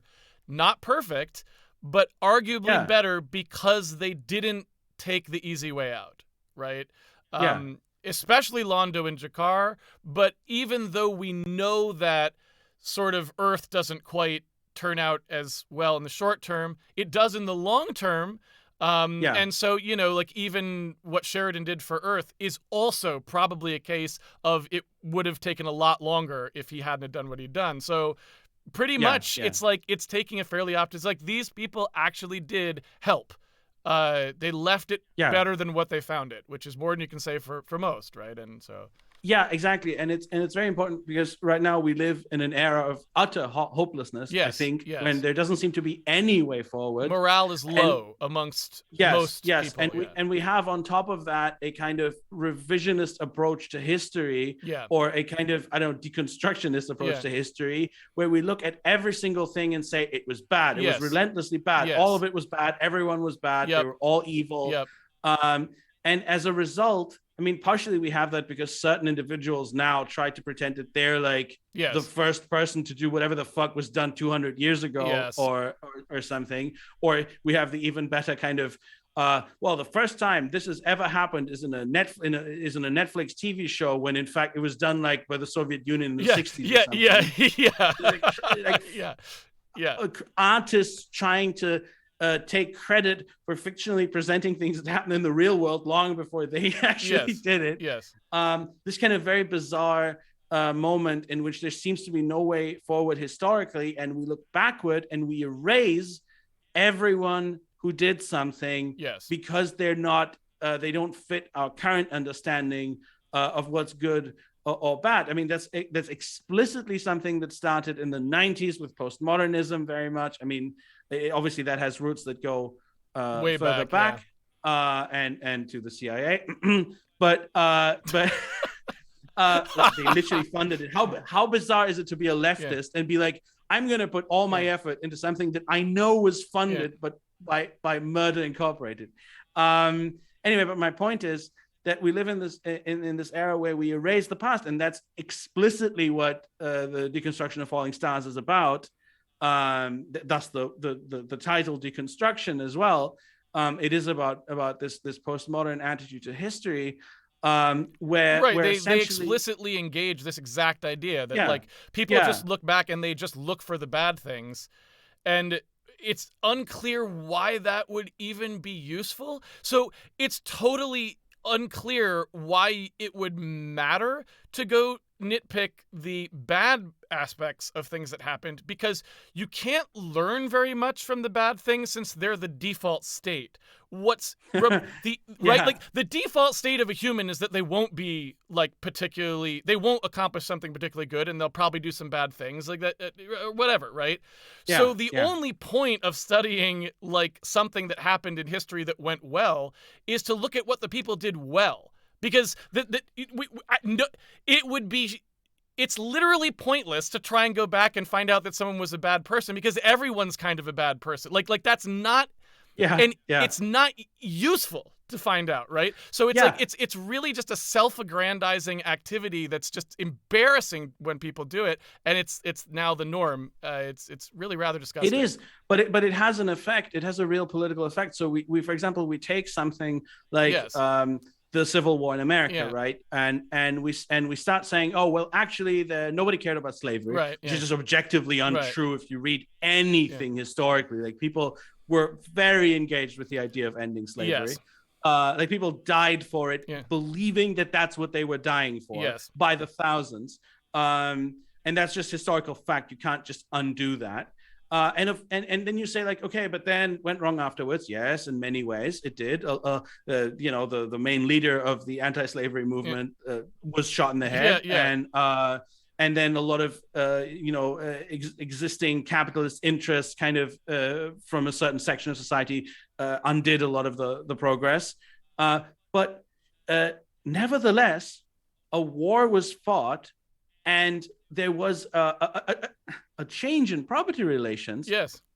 Something that was property became people. Yes. And if you don't understand on an economic level how goddamn radical that was, Yeah. how revolutionary it was to do that, then all you're doing is telling everyone now that real change has never happened, and that real change will never happen, except maybe symbolically in your TV show.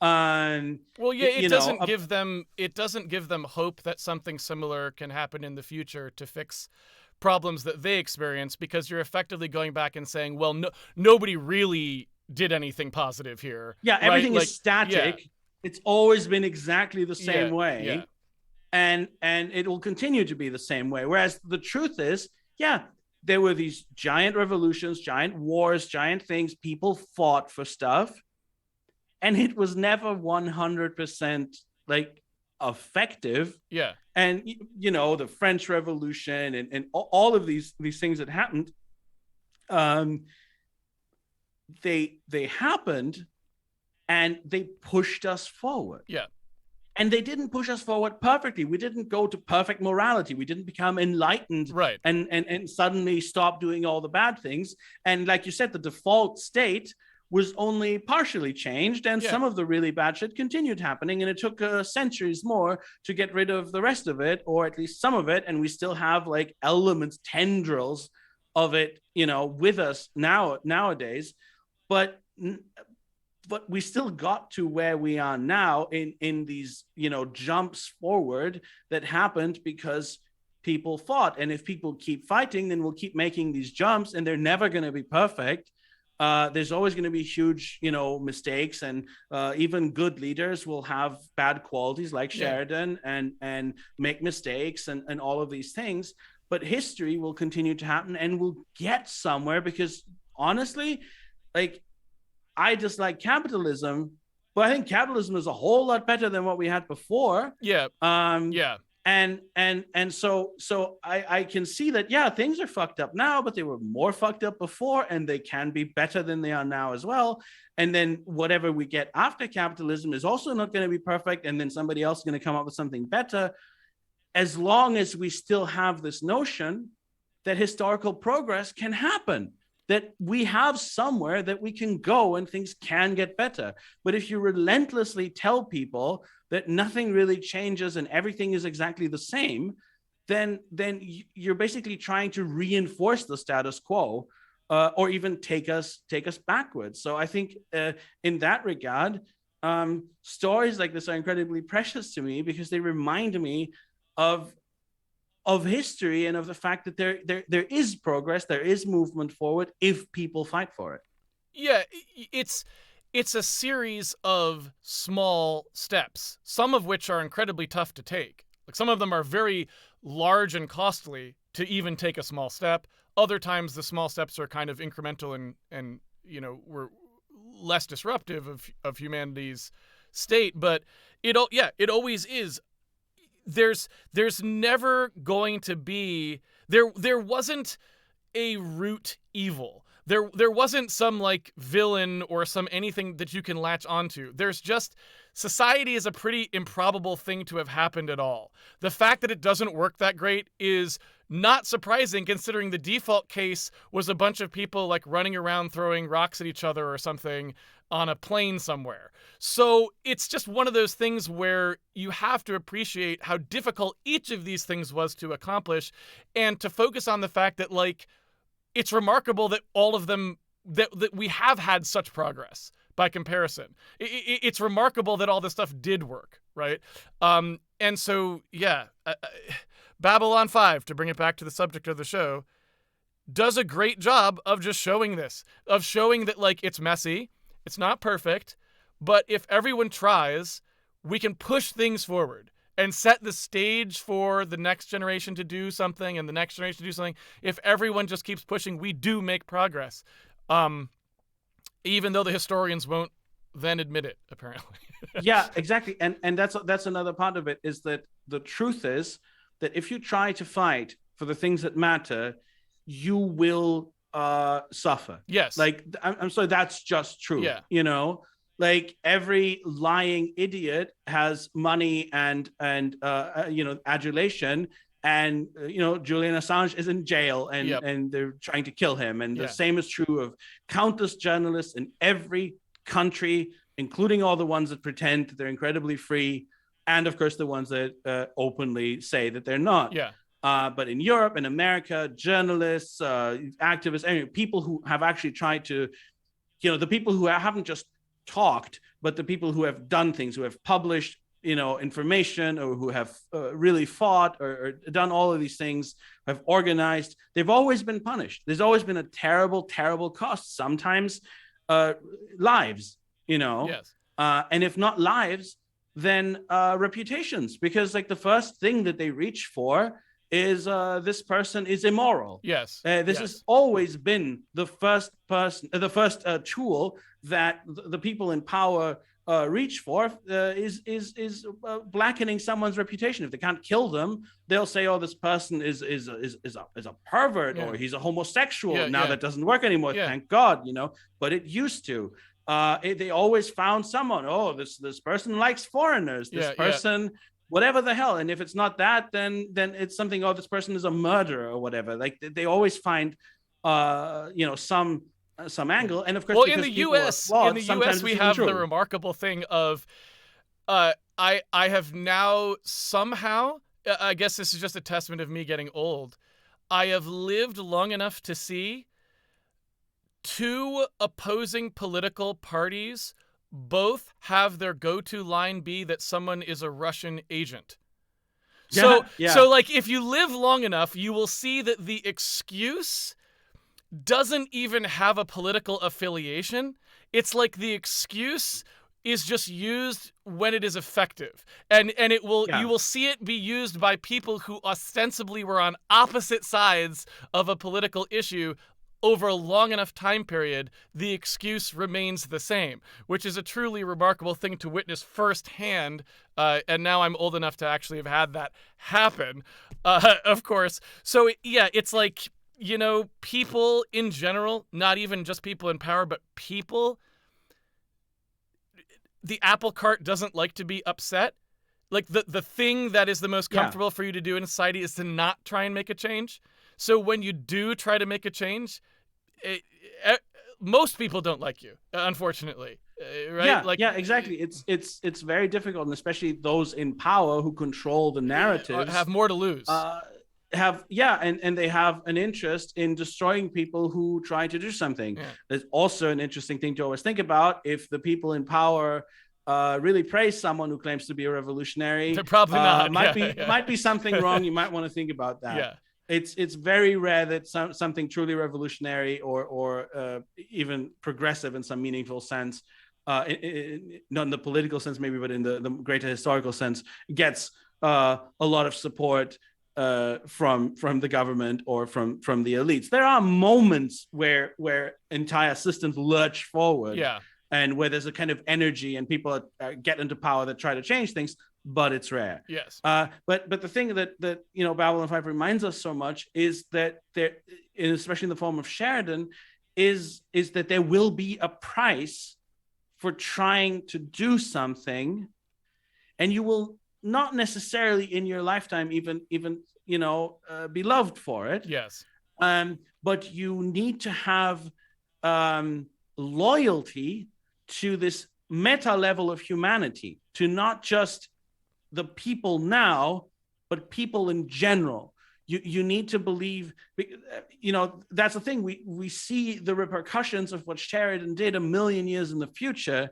And on some level, even as Sheridan is dying and sleeping in light, that's what he's thinking about. He's thinking, I have an opportunity to use even my death as something that will help in not me. There's literally no sort of personal profit in it for him, because he's about to end. But he has a loyalty and an investment in humanity across time. And that's something that's very hard to maintain, because the world is hard and people treat you badly, and you make mistakes that also make you lose faith in yourself and all of that. But nevertheless, that is, I think, a theme that runs throughout the entire show from Sinclair in the beginning, is this faith, not in God, but in humanity now, in the past, and in the future. I think also we see with Londo, Jakar, and Sheridan, we also see like different ways in which people trying to do the right thing long term have to make sacrifices, different kinds of sacrifices at different times, right? It gives a very complete picture, all the way to Jakar having to literally walk away from power because that may be the thing that is best for your civilization, right? So we actually see a number of different ways in which these characters try to make a good decision in very different circumstances, but they all three of them are sort of trying to do that. Delenn as well in the first 3 seasons has a similar thing. Her sort of things happen earlier, to be sure, but then later again also with when they settle the Minbari sort of civil war.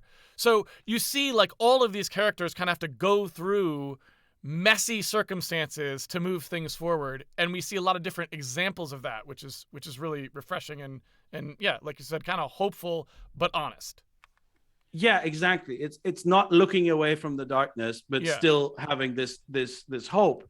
It's also what Delenn says is very crucial, I think, in Comes the Inquisitor, which is that another will take my place, and another, yes. which is that it's not always going to be you. Yeah. It's not always going to be you who makes the change. You're going to fight. Yeah. You might lose. Yep. But you have to have this faith that someone else will pick that up and continue. Yes. Yeah.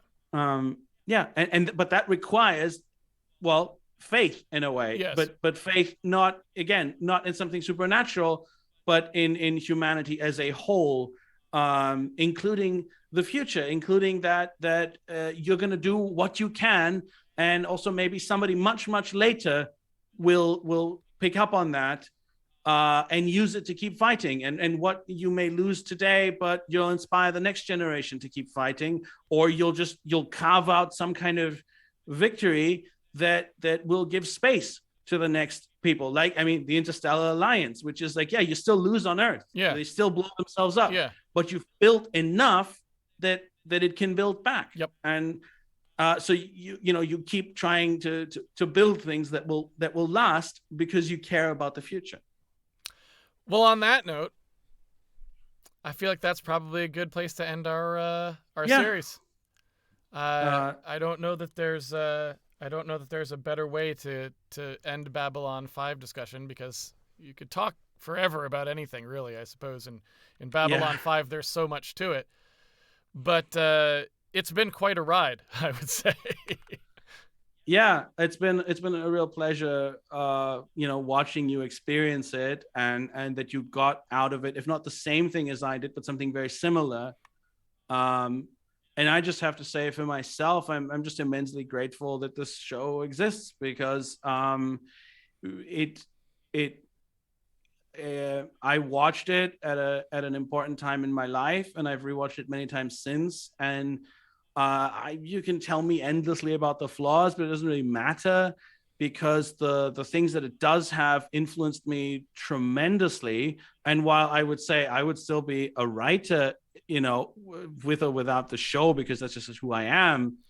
Um, Nevertheless, it had, I think, a very, very crucial influence on me as a writer and as a person. Like, it's just sometimes certain works of art, you know, come into your life, and they just make you think, this is it. This is the thing. This is, this gives me an idea of what I need to be trying to do. And I'm not going to try and copy it or anything, but I understand the category of thing that I'm trying to do, which is nothing like anything else. And there's so few things in this category that means that that any example of it, and especially such an example that has really just affected me very profoundly, um, is incredibly precious to me. Plus, I actually, that's how I got together with my wife. Wait, what? Um, we were friends, but we watched Babylon 5 together, and just by spending so much time together doing that, we fell in love. Are you kidding me right Um, now? yeah, no. So it's very foundational to me in that way as well. Oh, that's crazy. Okay. Like, we were just, regular friends, and then, we hadn't spent that much time together, but we are like, hey, we could watch this show together. Because we're both, I mean, I had already seen it, but I'm always like telling people they should watch it. Yeah. And it that kind of started the whole thing ultimately. I had no idea. Okay. Yeah. So I'm doubly grateful to it in that way. That's that. Okay. Well, that's an impressive accomplishment for Babylon 5. It's actually bringing people, it's bringing couples together for the first time. Yeah. J. Michael Straczynski, ladies and gentlemen. Yeah. Thank you, Jameis. Thank you. Well, I guess we will have to see what happens now, because my understanding is there is a pilot for a new Babylon 5 happening. Yeah, it's been written, and it's not yet clear whether it'll be produced, but Okay. we're hopeful that will happen. Okay. I mean, we as in the fans, I have no Babylon knowledge 5, of this, yeah. except following Yeah. it. Like, I don't want to pretend that I'm like in any way near to this. I don't know anyone involved with it. But yeah, it looks hopeful, and who knows where that will go, if it will have the same qualities. Yeah. I don't think anything can replace the original. It would be tough. But at the same time, we still have the original. So in this particular case, I don't feel that anything will be lost in that way, one way or another. We'll have to see. Well, Yeah. Jonas, thanks so much for taking the time to do this series. It was a lot of fun talking through this show. It was surprising right up till the end of season 5 for me, because, as you know, I was really into 1 and 2. I was less into 3 and 4, and so I wasn't expecting season 5 to be back up there, and it totally was. It was quite a surprise. So I really enjoyed the ride, and I enjoyed talking about it afterwards. So thanks so much for taking the time to do it. Yeah, thank you for having me. It was great fun. And thanks everyone out there for watching. Until the next time we have a show to talk about, I guess. It's been great seeing you. And yeah, take it easy. Have fun watching Babylon 5 if you haven't already. Bye.